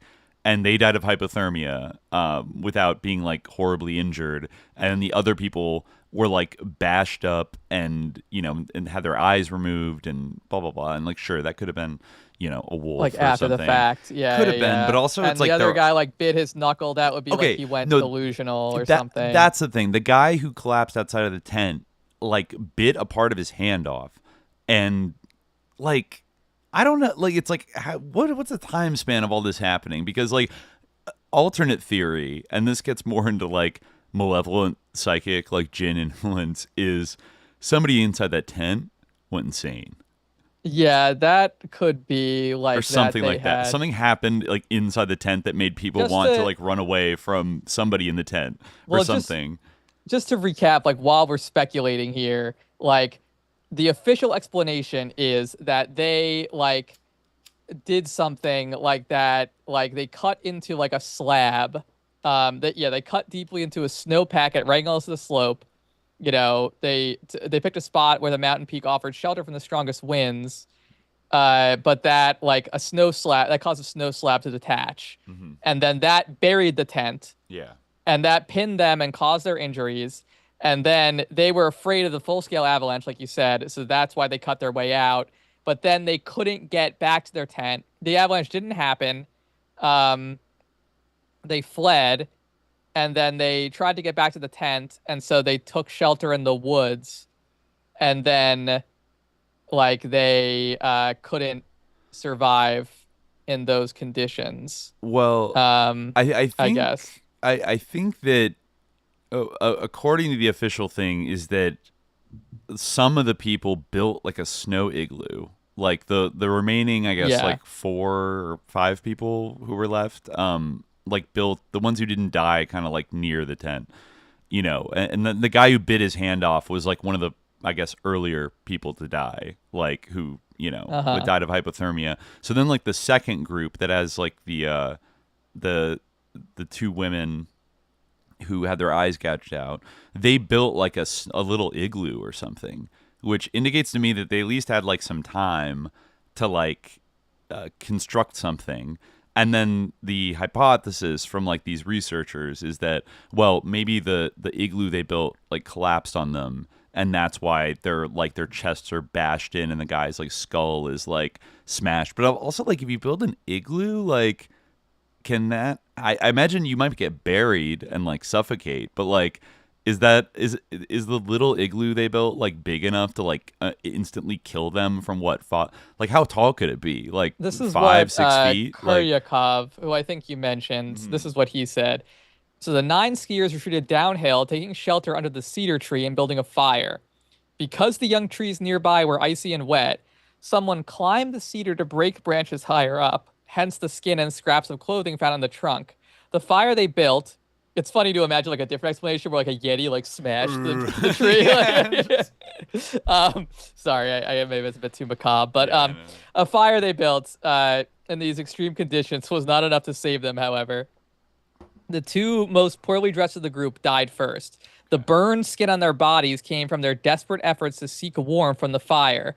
This would suggest that the piece of flesh Krivonshchenko bit from his finger was the result of the delirium that overtakes someone who's dying of hypothermia, or perhaps from an attempt to test for sensation in a frostbitten hand. The surviving skiers cut off the clothes of their dead comrades, dressed themselves in the remnants. At some point, the group split up. 3 skiers, including Dyatlov, tried to return to the tent and soon froze to death as they struggled uphill. The other 4, who were better dressed, decided to build a snow den, like you said, and shelter in overnight. They needed deep snow, which they found in a ravine a couple hundred feet away. Unfortunately, the spot they picked lay above a stream. The stream, which never freezes, had hollowed out a deep, icy tunnel, and the group's digging caused its roof to collapse, throwing them onto the rocky stream bed and burying them in 10 to 15 feet of snow. Damn. Okay. Well, that is detailed.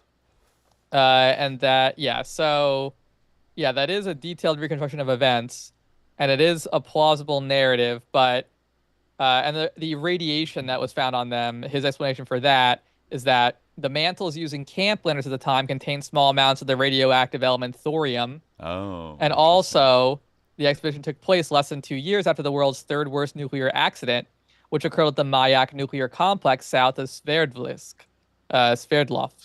in September 1957, yeah. A tank of radioactive waste exploded in a radioactive plume some 200 miles long, later named the East Urals radioactive trace, spread northward. Krivonshchenko had worked at the facility and helped with the cleanup, and another skier came from a village in the contaminated zone. So that was his explanation for the radiation. I mean, yeah, I can't quite poke holes, and that kind of makes sense. I'm trying to think they were buried in snow, then they got out, Yeah, but it also could have been a Yeti. I don't see any reason why it couldn't have been a Yeti. I don't see, other than that, Yetis don't if you're going to say Yetis don't exist, that would be the only because I could also come up with a Yeti explanation for that, possibly. Like we said, the Yeti came to the door of the tent, and they had to cut their way out, and then it smashed 3 people. Yeah. And crushed them on the spot and ripped one guy's eye out. And one guy was just so overwheled by Yeti terror that he bit off part of his own hand. Just exactly, yeah, he was driven terrified. to insanity. Exactly, it was fear, dogman level fear. It honestly the behavior, if it was a Yeti, sounds more like dogman behavior of he's coming to kill you, whereas the Yeti.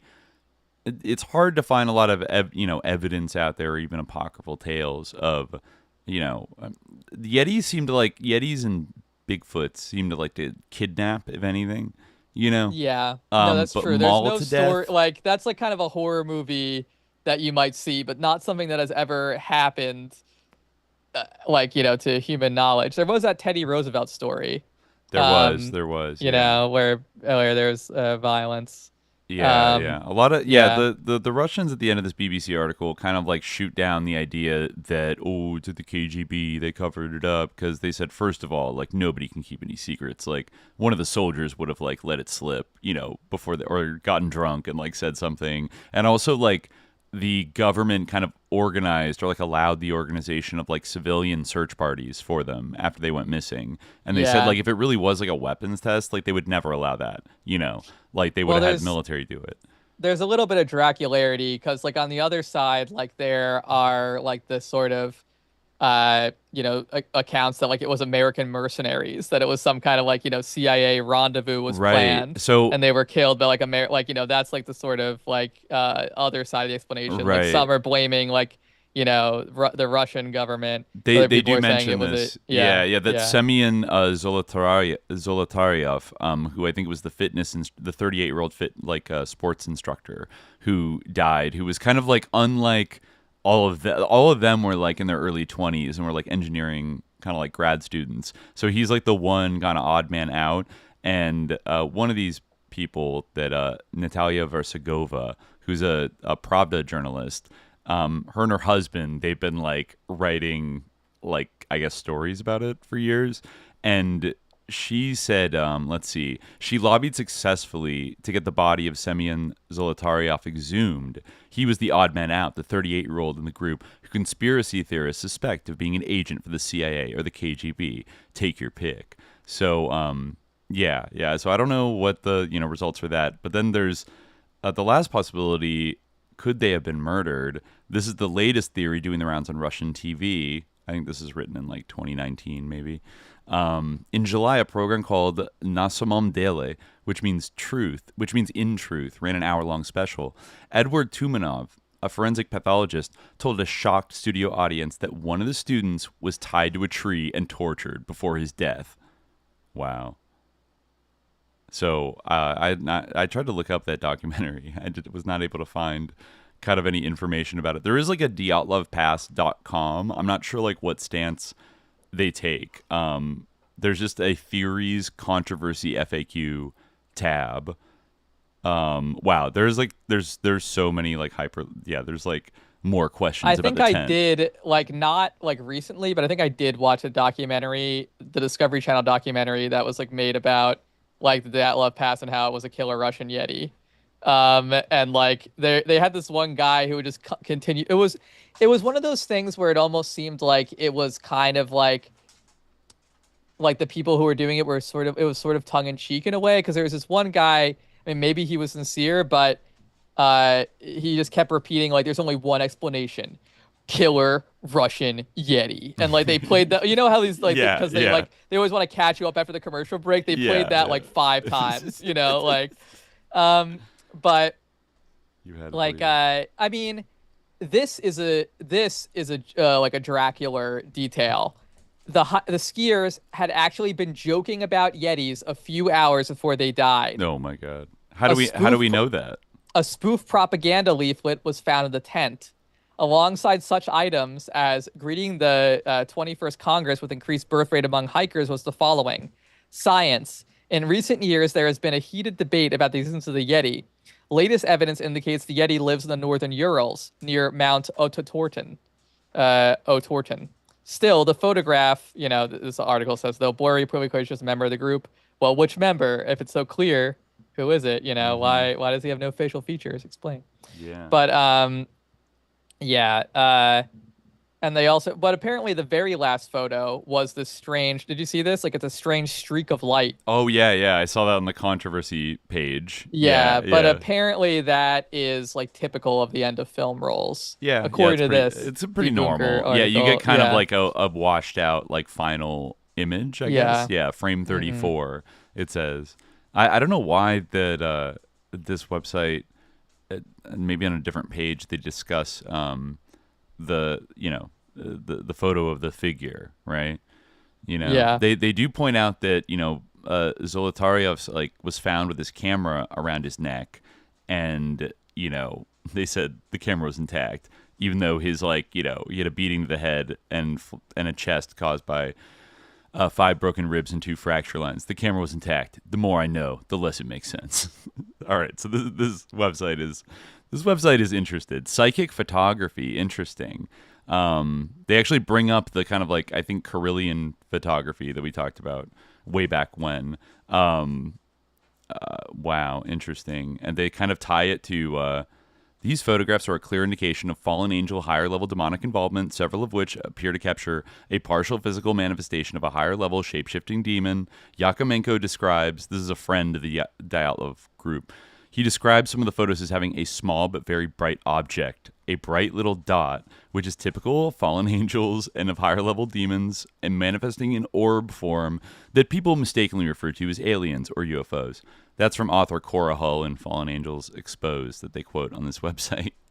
But there are, I don't know if these are pictures from his camera, from the guy who died, but these are like spooky, kind of like, spectral sort of images. Yeah, not really sure. I want to know about like the man, the man photo. Yeah. But they seem to think it's a little bit weird. Anyways, yeah. So they, I don't know. It could be a Yeti. Yeah. Could be a Yeti. Could be a snow slab. Photos. Yeah. Slobodin's camera. Yeah. Who is the one who took the picture of? Yeah, it's not. I guess these were. Yeah, whose film? I guess these were Koshne. Krivonchenko.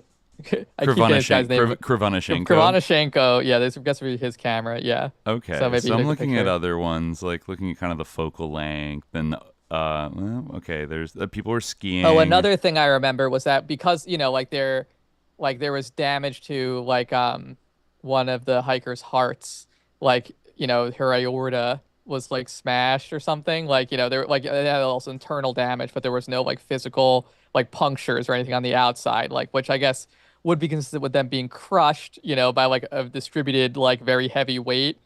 Although it does kind of seem like the one hole I'd say in that story, I mean, I guess it's very treacherous wilderness and everything, and there had just been an avalanche, but it does kind of see, and I guess they were disoriented and were panicking and so I guess it kind of does make sense, but it does sort of depend on two separate horrible snow collapses, but I guess it's not really too much of a stretch.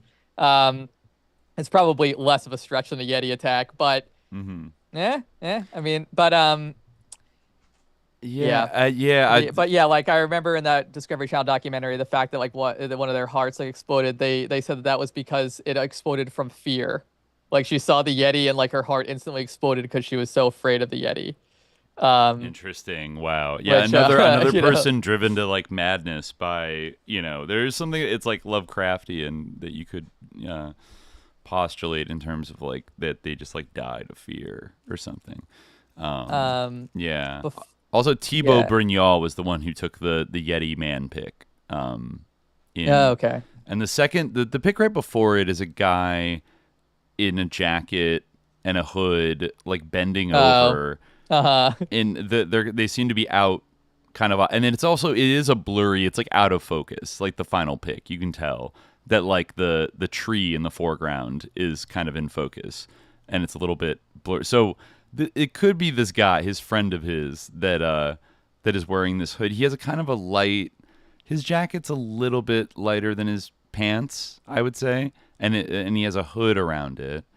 So yeah, that could be the caption on this website is, according to Discovery Channel, this is a photo of the Yeti, or Menk as some call it, Menk or Menk as the Mansi call it, the local people there.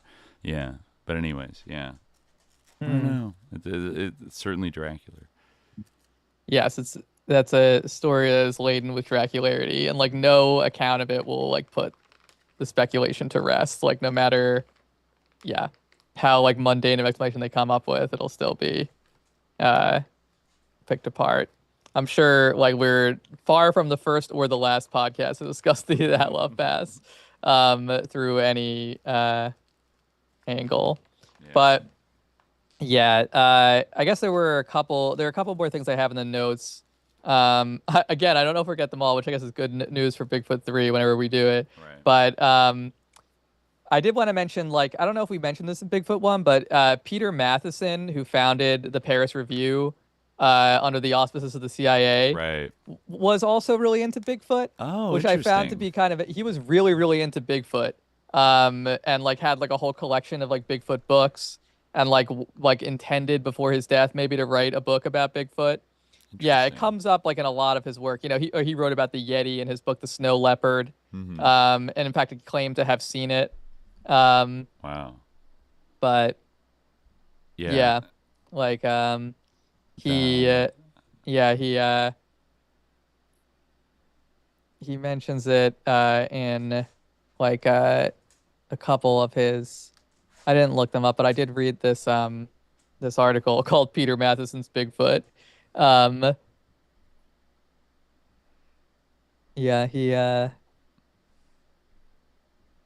He says he saw a dark shape, much too big for a red panda, too covert for a musk deer, too dark for a wolf or leopard, and much quicker than a bear. With binoculars, I stare for a long time at the mute boulder, feeling the presence of unknown life behind it, but all is still. There is only the sun on the morning mountainside, the pouring water. All day he mulls over the incident. Reason tells him that he probably glimpsed a musk deer, but it is hard to put away the thought of Yeti. Wow. You found the wild man within Peter Matheson's Bigfoot in Yale Review. Yeah. Mm-hmm. Wow. They really, I mean, the sort of like the wealthy men who take the interest in Bigfoot is, I didn't quite appreciate. You know, you have this like vision of, I think I was watching some Joe Rogan clip from like last year where somebody was trying to like pill him on Bigfoot interdimensional theory. And he's like, man, you know, Bigfoot, like people believe in Bigfoot are just like, you know, like the like white guys with no teeth who like can't fuck that are like out in the woods, just like blah, blah, blah. And I'm like, you know, that's a stereotype about like the Bigfoot believer. The Bigfoot It's Complicated book also like complicates this a little bit, but like between there are a few like really heavy hitters. I mean, we've discussed more today, but that were like funding Bigfoot research, right? Like Tom Slick was like the oil millionaire from Texas, right?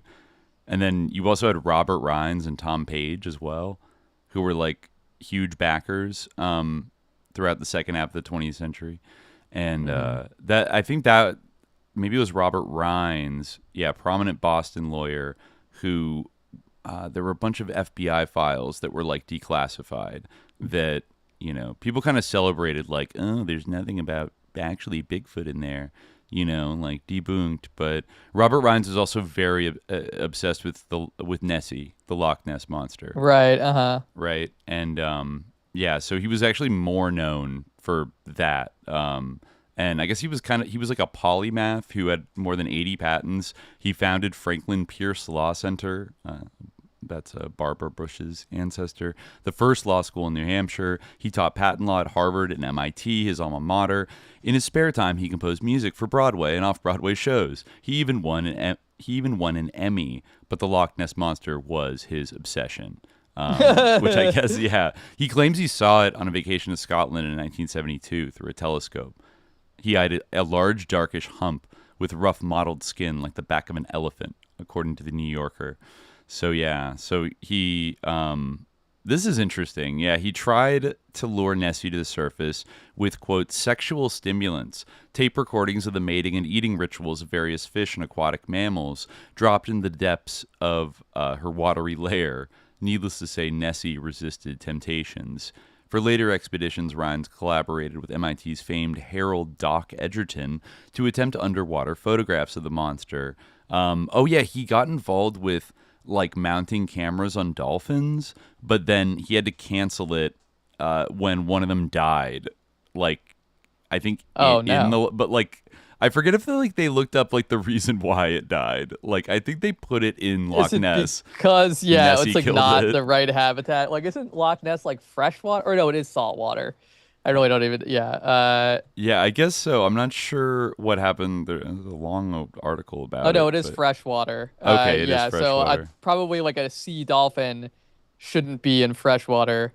Probably not. Probably it's got like John C. Lilly. Yeah, this is what he did. Another time, Maybe it was a river dolphin, but I don't know. He trained 2 dolphins in Florida to carry cameras. He was constructing a saltwater pool. He planned to float in the lock that would allow the dolphin's skin to recover from the freshwater exposure when one of them died on a stopover at the Hull Aquarium. Rhines believed the dolphin, who had never before been separated from its handler, had died of a, quote, broken heart. He was so upset that he shipped the other dolphin back to Florida and called off the scheme. Wow, he really was doing some probably Day of the Dolphin shit. And dolphins should just not be in captivity at all. It's stop just having dolphin slaves. Yeah, it's just really just beyond. Cetaceans period should just not be in captivity. I get it. If they're rescued or something, but they shouldn't be military intelligence slaves. It's just wrong. But anyway, I got that animal sympathy. But anyway, so I guess maybe there's a couple of shorter creepypastas that I not really, but suggestive accounts that I cultivated in some of my reading. This is one that stuck out to me because this kind of connects to the rock apes situation. So this is about the Minnesota Iceman. Now, up to a point, this just seems like complete bullshit, but it also there's a twist to it that kind of makes it a little bit provocative. Okay, so this is from the book Other Origins: The Search for the Giant Ape in Sorry, I'm looking at the title. It takes a while to load in my PDF. The Search for the Giant Ape in Human Prehistory. That's 3 authors: Russell Kiachan, John Olson, and Jamie James. So he writes about he had sort of traveled. And this book's kind of interesting because it talks a little bit about the interest in human origins in South Asia, and in particular, he's doing work in Vietnam.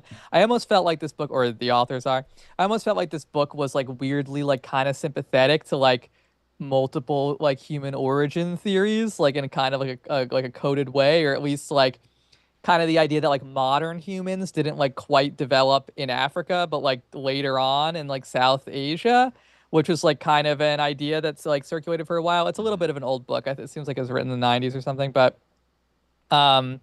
maybe earlier. I didn't check, but so it kind of seems I remember when I was in Myanmar, I remember going to a museum that was about the ethnology of Myanmar, and they had a whole section about how human life originated in Myanmar. But again, like I said, at one time, that was a theory that had a lot of cachet to it because people were oh, well, at least it's not Africa. But anyway, so this is what he says about his own closest brush with the myth of the great ape. So on our first visit to Vietnam in 1987, so I guess this is in the 90s, after giving a very general, straightforward account of his paleoanthropological work at a lecture at the Institute of Archaeology, Kyokin was quite startled when, in the question and answer period that followed, one of the Vietnamese scientists asked him about the infamous Iceman of Minnesota. We were astounded that news of the Iceman, one of the more bizarre episodes of American pseudoscience, had reached Vietnam. Yet as we discussed it with our colleagues in Hanoi, and in our readings on the subject after our return, we learned that the affair has a direct link with Vietnam. Our first awareness of the Iceman came, it must be confessed, from an article in Argosy, a trashy men's adventure magazine now defunct, and most of the rest of the literature on the subject comes from equally suspect sources. The gist of the story is as follows. In December 1968, 2 zoologists named Ivan Sanderson and Bernard Heuvelmans received a mysterious invitation to the farm of a carnival huckster named Frank Hansen near the town of Winona, Minnesota. Sanderson, an American, and Heuvelmans, who is Belgian, are well known as experts in the subject of cryptozoology, a word coined by Heuvelmans to embrace the whole study of quote-unquote hidden animals, species that are believed by some people to exist but are not known by a type specimen. Both men are trained scientists, known neither as overcredulous Bigfoot proponents nor as tough skeptics. They were summoned to the North Woods to view the body of a hairy, hominoid creature frozen in a block of ice, which had been exhibited with some success in the carnival circuit by Hansen. The 2 men spent several days examining the thing, which was encased in a solid block of ice in a refrigerated, coffin-like case. They took photographs and made drawings, and at the end of their extensive observations, they both concluded without reservation that the specimen was genuine. Of course, what it was, or purported to be, remains an unanswered question. Anatomically, the creature was anomalous. Its body was hairy and vaguely human, about 6 feet in height, with long limbs and very large extremities, and it had a simian face with a sloping forehead. Yet the important point is that both of these trained observers, after examining the thing at close range, were convinced that it had once been alive and was no hoax. Hansen told them that the creature belonged to a well-known multimillionaire living on the West Coast who had leased it to him. Hansen's story changed often, which cast a fishy pall over the affair from the beginning.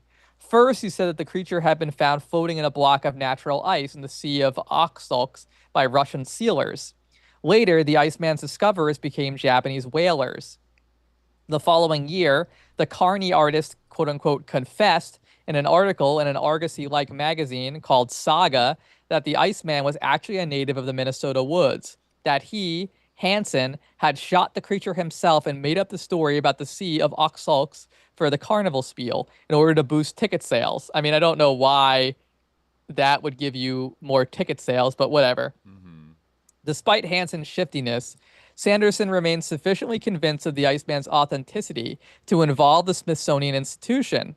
He called John Napier, curator of the institution's primate collections, who I assume is the same John Napier, who was a member. Who later published a book about Bigfoot. So that is the same guy. And the Smithsonian agreed to take a look at the specimen. At this point, the story begins to unravel. When the Smithsonian got in on the act, Hansen suddenly announced that the anonymous millionaire owner of the thing had taken it back, and in its place, Hansen planned to exhibit a latex model of the Iceman he had made. Okay, so the authors say something weird, because,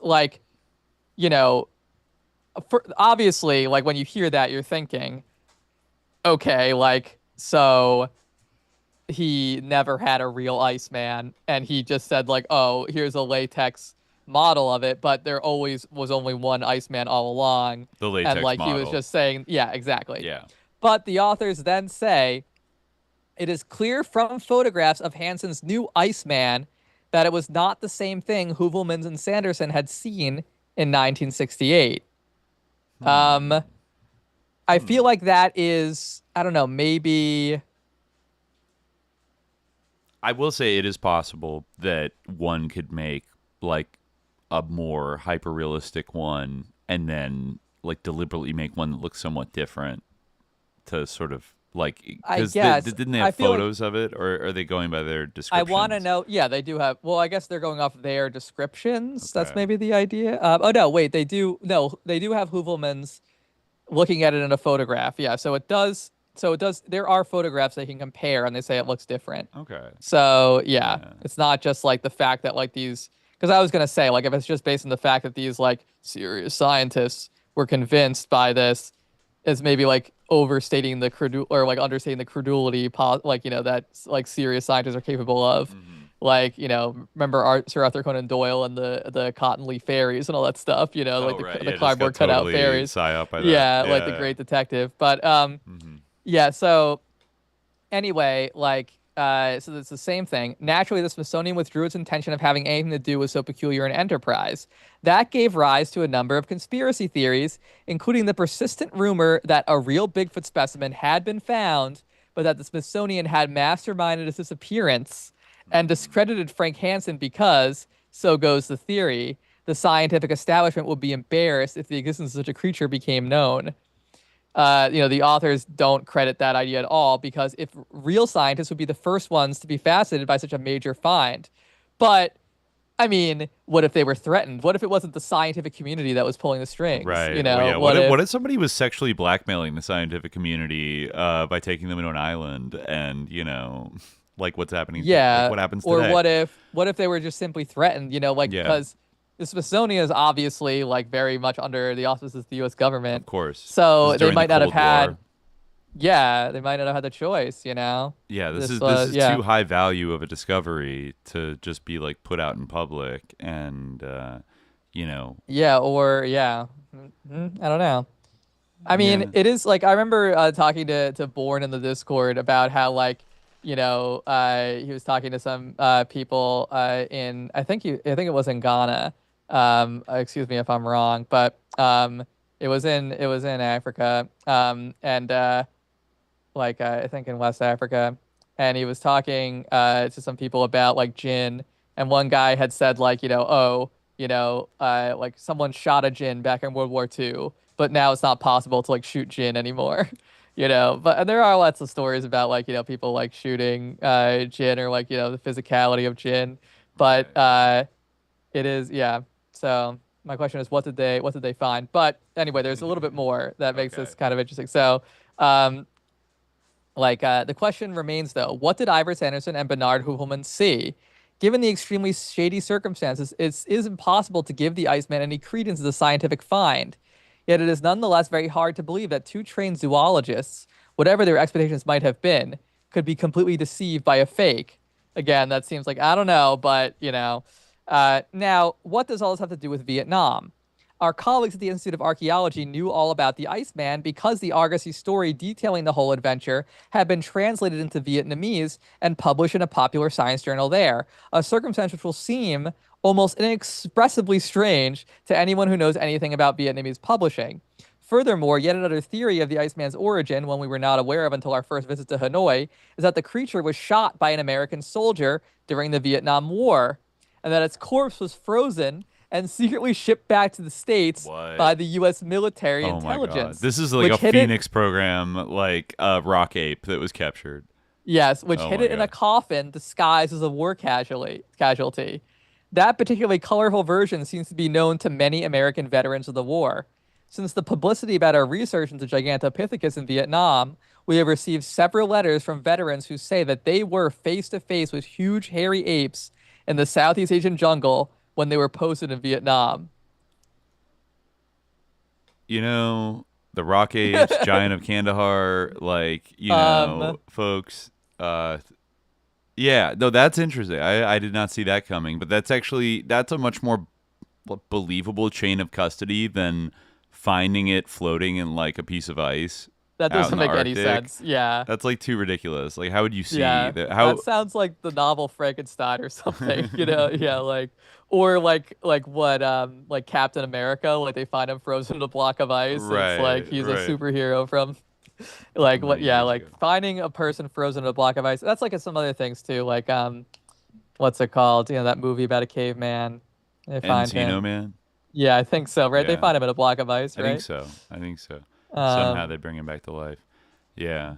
That's very spooky. I want to know, who is this anonymous millionaire? Assuming maybe the anonymous millionaire is a construct. Like a cutout for the intelligence community or the military. Well, if it was shipped back to the U.S. how did it change hands? Like, how did it come to be owned by like a carnival huckster? Like what's going on? Was this like an Aswang style psyop on Ivan Sanderson and Bernard Heuvelman's to keep them hunting? Because Sanderson is like definitely, I feel like, on the I want to believe side of the spectrum in terms of people. Most of these people probably are. Yeah, but honestly, like that's an interesting idea. Is that like, what if they presented them with this like real rock ape or something, like a really persuasive thing, and then had the guy switch it, like maybe they got pissed off at them about something, like maybe they did something that was like out of line, and then there was like to humiliate them, like to like show them, or maybe it was like a Richard Doty style thing of like, Richard, remember like in Mirage Man where he says he was shown the real gray, right? As like part of his like onboarding or whatever. They actually do exist. His job is to misdirect you. And so you like also like It's crazy how people in the UFO community like still listen to Richard Doty, and they're like, he paid his debt to society, like whatever, like what, like. But did he? Did he go to jail for psyoping? I don't know. He like confessed and like said so. I don't know. Right. I don't know what people say, but like they still fucking listen to him. That's crazy. That's crazy. Well, this could all be a way to maintain calculated ambiguity around the entire subject, especially during the Cold War. Like, some of these guys did have connections with like Russian scientists who were also looking into this, but I'm sure there was a lot of curiosity about did the U.S. want the Soviets to think that we'd found a real rock ape and we were hiding it from them? And well, when you when you talk about, so this actually like reminds me of a question we got like from our Q&A, like the Collins elite. Right. When you get to like the idea of like the Collins elite, and like I guess the Collins elite is just like, you know, anyone in the government who like is kind of like slightly like a little bit into UFOs or like knowledgeable about them or like has a sense of it as an issue and like is like or like believes like that they are like demonic or like an evil spiritual force that like shouldn't be meddled with. Yeah. So it's like kind of an umbrella term for that. But I feel like almost in a way like that, like, you know, really like it's funny, but I almost feel like there is more like government intrigue around like Sasquatch, like in terms of like Jinn packs and stuff like that. Yeah. There's more like, you know, and like the U.S. government's like interaction with Jinn, like in a way, like the Sasquatch is like the area that you want to look into because there's almost like more there, and you could almost imagine like with all like the race science, like eugenic like stuff, and like the way that like feeds into like the management of like, you know, like human beliefs and like religious ideas and stuff like that. Like that's almost like, and when you look at like things like, again, like we can like the effectiveness of things like the Aswang psyop and stuff like that, you know, obviously you do have Richard Doty and like Mirage Men, but like there's a lot of like monster like Sasquatch type of psyops as well, you know, like it's Or going back to that Skinwalker Ranch, that episode we did exactly. about that. Most and it's like, of that it's all about is like Dogman. Dogman. It's all about Dogman. Like most of that is cryptid stuff and not like UFO stuff. It's exactly the opposite of what you would expect the government to be kind of interested in more. You would think like, oh, the scary flying technology seems like a pertinent national security thing. Bigfoot, like interesting, but like not as much. But then like there's actually quite a bit of investment in like, I mean, that's why I think the Jinn theory framework is useful, because then it's kind of all maybe this is the way that actually the sort of I don't know, the intelligence community, military, deep state that investigates these kind of things for real, because we know to some extent they do, like perhaps they are already looking at it this way as like not a separation between UFO, Dogman, Bigfoot, you know, quote unquote demons. Like you can totally look, like you don't need the kind of evangelical dominionist framework that the Collins elite have to sort of look at the UFOs. And, you know, when you have when you're armed with Jinn theory, you don't have to like accept that they're like the beasts of Revelation or something like that, but just that they're like spiritual in nature, like interdimensional in nature. The key aspect of Jinn theory is basically the difference between like, in Christianity, you have like demons and angels. Like, I mean, you do have like some like it's polarized, slightly heterodox, like, you know, like Irish Christianity. Like, there's often like, you know, the fairies like didn't take a side or whatever, you know, like so you have like kind of in between beings. But the thing about Jinn theory is that like like they are like not like necessarily like good, like, you know, they are like brothers in a way to human beings. They have a similar like creation. And they also have like, you know, sentience, like they have like free will, you know, and they have like, they can be like good Jinn, they can follow any religion, you know, they can be like deceptive as well.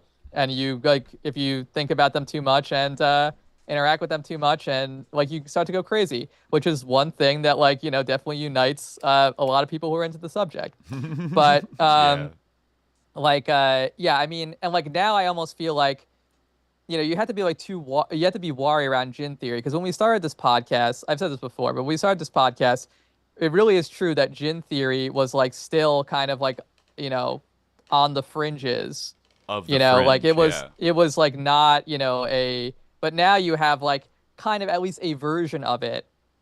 Like a version, like it, you know, like when like Nick Redfern or whatever wrote that book about the Collins elite, quote unquote. Like it was like a secret, like the idea that like the explanation of the UFO phenomenon as being demonic or spiritual, that was like, you know, whoa, like mind blowing or whatever. Exactly. Yeah, like or like, you know, this crazy new twist or spin on it.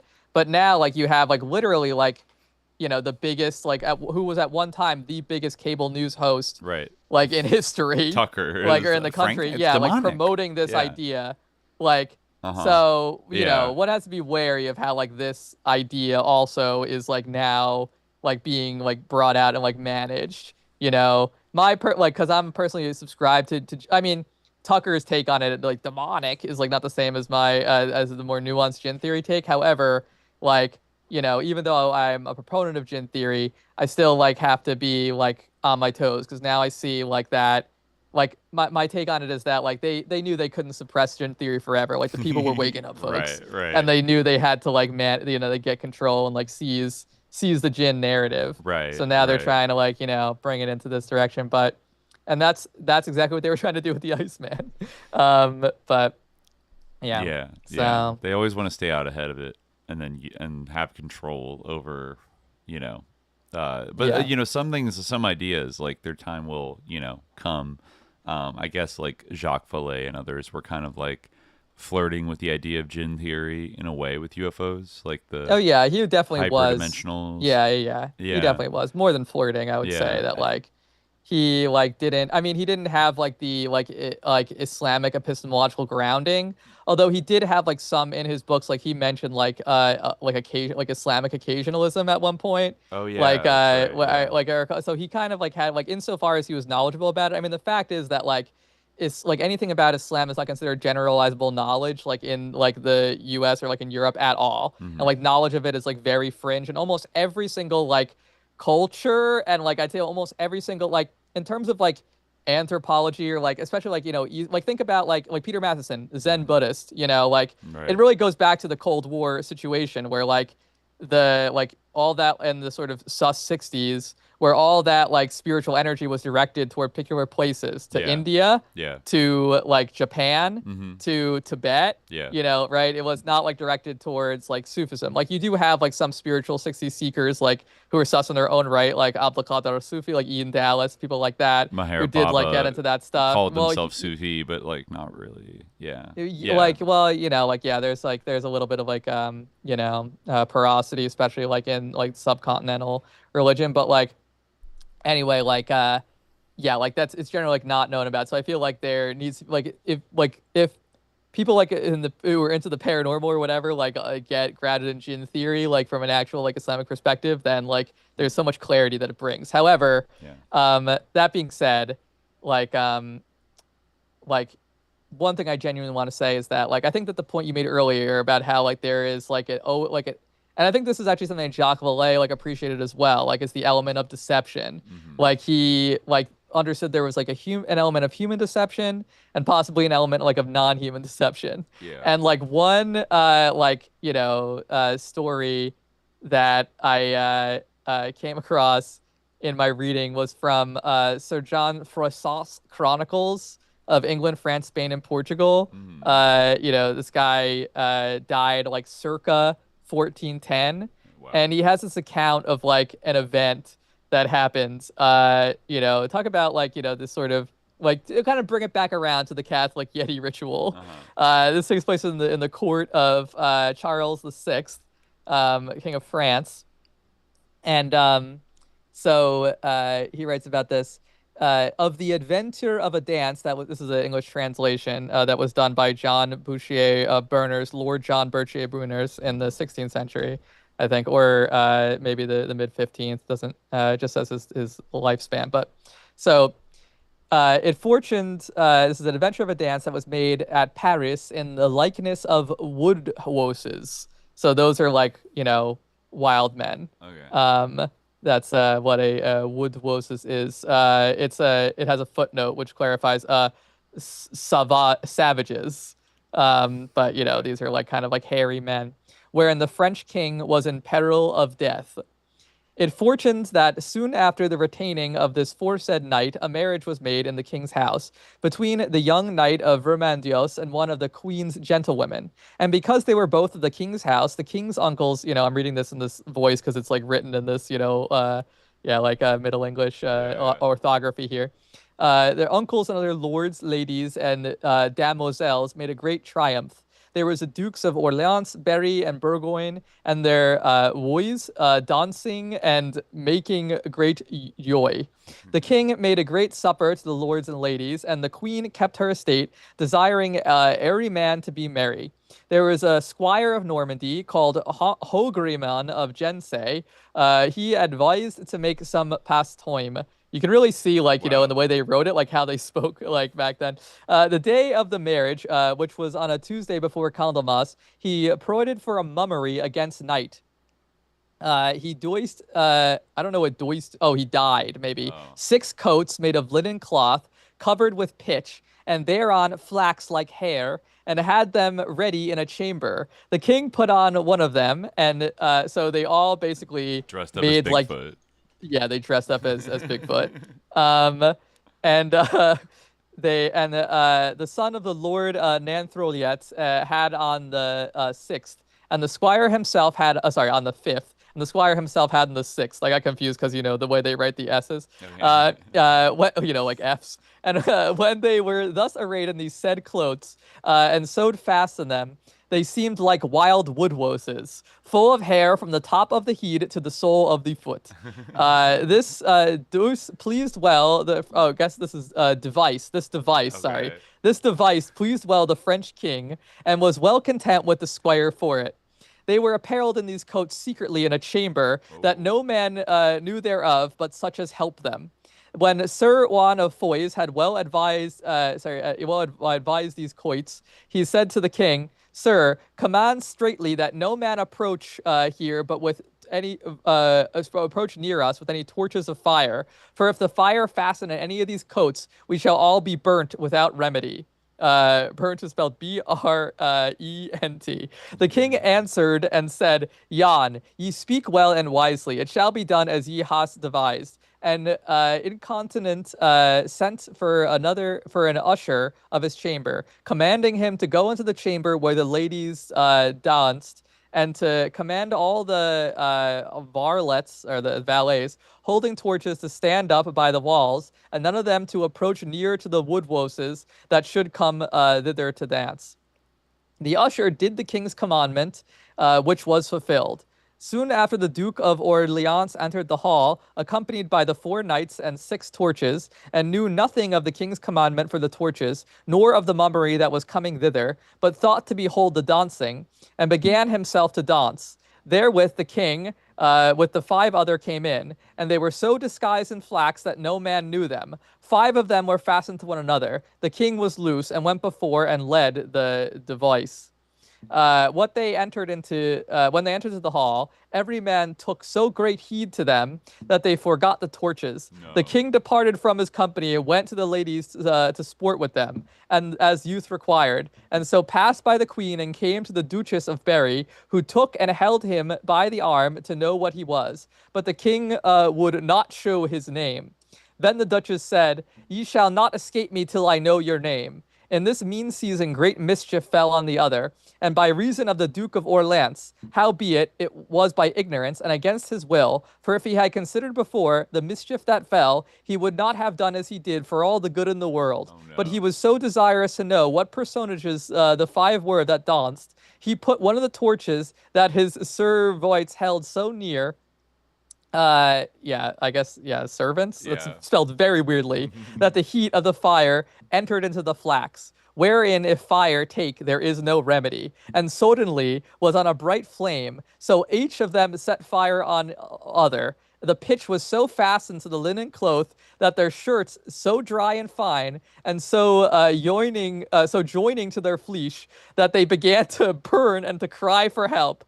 None durst come near them. They that did burnt their hands by reason of the heat of the pitch. One of them, called Nanthrolyet, advised him how the boat tree was thereby, and fled thither, and cast himself into a vessel full of water, wherein they rinsed pots, which saved him, or else he had been deed as the other were. Yet he was sore hurt with the fire.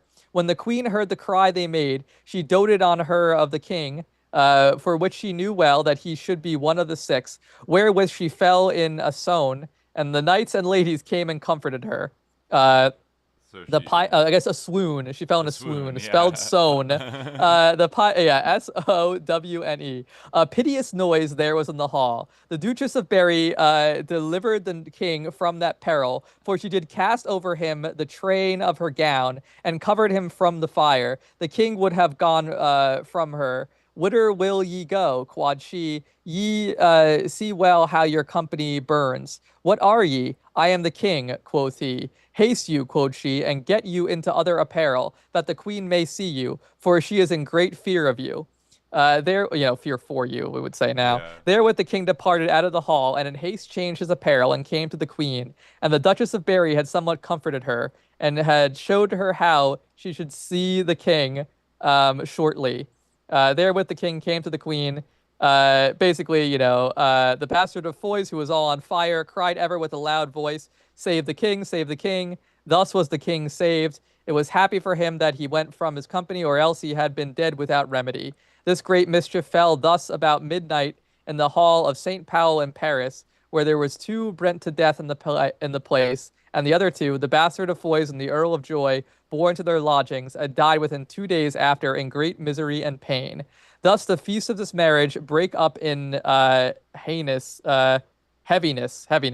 However, all the user, it's hard. Yeah. Howbeit there was no remedy. The fault was only in the Duke of Orleans, and yet he thought none Yule when he brought down the torch. Then the Duke said, Sirs, let every man know there is no man to blame for this cause, all only myself. I am sorry thereof. If I had thought as much before, it should not have happened. Blah blah blah blah blah blah. So anyway, wow. A bunch so of just to recap, the King of France and some knights dress up as Bigfoot to do a funny wedding prank for these people getting married. Is the Duke getting married? And then knight and one of his queen's gentle women. And then due to some tragic miscommunications, there are torches allowed, and 4 out of the 6 people burned to death. In 2 their Bigfoot burned to death immediately in their Bigfoot costumes. The other 2 were burned horribly and died later in great misery and pain. And the king and one other guy ran away, and then one guy jumped into a vessel of water. Yeah, exactly. Yeah. And as soon as you started saying that, someone threw a garment over him because he was separated from the others. Right. As soon as you said the king gave an order to not have torches, and then there was but there were torches. I'm like, oh Jesus Christ! This is about to be the darkest shit. And wow, it was. Wow, that's what happens when you try to be Bigfoot. Yeah. Oh my god. Yeah, they try to channel those powerful forces, and something punished them. It almost feels. It shows the endless appeal of woodwoses for all sorts of mummeries and ritualistic events. Yeah. But I mean, you could definitely come up with many explanations for that. A lot of some metaphysical, Dracularité. Dracularité. Yeah, with an accent. Yeah. Oui. Accent aigu. Yeah. Wow. That's a pretty good place to end it, I guess, for now. For Bigfoot 2. Hard to top that. Ritual monarch Bigfoot. But immolation, sacrifice, I don't know. Mm-hmm. Wow. I found some other Bigfoot cover up anecdotes, but honestly, I'm always digging for the best little Bigfoot stories, but some of them, I don't mind leaving them for Bigfoot 3. Yeah. Right. We'll be back. Yeah. And it might be another cryptid next, but we'll see. Yeah, I was thinking, we started kind of looping around, but there are a couple of cryptids. I do want to do sea serpents too, I'm itching to do that one because I remember we had some good stuff that was left out of that. But, there are a couple we left off, like Chupacabra. We never did that. Honestly, I'm almost feeling ready for giants too. That was our first cryptid episode. And, that was our very first one. A lot of this stuff. Insofar as giants are cryptids, I feel like that's kind of. People. There's rumors about them, but people don't see them in the same way. It's not like giant sighting. Well, but then if Bigfoot's there's a giant of Kandahar. That's the only one I can think of. Yeah, but even an 8-foot tall Bigfoot, the line gets a little blurry. They're more or less giants. Nephilim, yeah, it's true. Yeah, for sure. Yeah. So we'll see.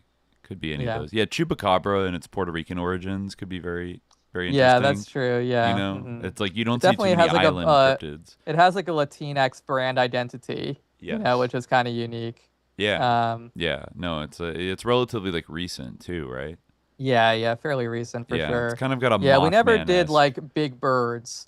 I remember that being one, like, you know, like Thunderbirds. I remember that being one that like would always show up on your cryptid like TV shows, like In Search of and stuff like that. They'd always like do an episode on big birds. Yeah.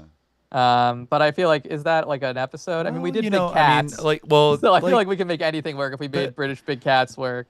If we start going down into Central and South America, and we get into like the realm of like the gods there having like bird heads and like butterfly wings, like Quetzalcoatl, and they're feathered serpents with like bird heads. You just have to warn any British person, like if you go to the ancient lost city of Teotihuacan, outside of Mexico City. Honestly, it would be very fascinating to do like an anthropological dive, because like there's such a prominent civilization that is so mysterious that like we're still like don't really understand. We really should do an episode about like that. Yeah. Like honestly, that civilization shit like in Mesoamerica goes so fucking deep, and like there's so many things. But I found this amazing book that I feel like no one knows about. It's called Aztec Antichrist. It's like this dude found in a library in New York a bunch of like Nahuatl plays that were written by like a like a Christian, that was it's kind of about like the Antichrist like comes and is trying to revive like the old Aztec religion. Wow. It's like really interesting, and like they're like these crazy like Nahuatl texts he just happened to discover, and they're like one of the best like records of like actual Aztec beliefs. Like it's really interesting. But yeah, there's definitely layers to it. I was just gonna say though, if you go to Teotihuacan and you are a British person, just like be careful, because it's a very big cat experience. There's big scary murals of jaguars and pumas on the wall, and like there's the thing, I wish I'd bought one, but like there's like a tourist little like horn that a lot of people are selling like in really all around like touristy spots around Mexico, but it's like the sound of like a jaguar, so like you'll just be walking and then you just hear like like this like scary like loud like cat sound, like and it's just like you blow into it and it makes this scary cat sound. And then when I was going down the pyramid, I had this thought of like, British people would be so scared. And then I saw like a British girl like terrified on the steps. She's like, I can't do it. I'm like, oh, she's got one shot. She got one shot of the big cats. It's like this is overwhelming. Like too much like big cat symbolism and like jaguar sounds everywhere. Like as a central part of the civilization. But just be warned. It's they're just cats but bigger. It's not that not a big deal. But a lot of deep history shit we can get into. But I think we'll close off there. Thanks for watching live, everybody. We're gonna start doing this more regularly today. I think we'll do this. Yeah. We only had slight technical difficulties today, but I think now I know. Now I know how it works. We'll presumably surmount them in the future. Yeah. Exactly. We'll be back. We will. I guess next week. Exactly. Yeah. So we will next week. Until then, dear listeners, stay vigilant. Peace.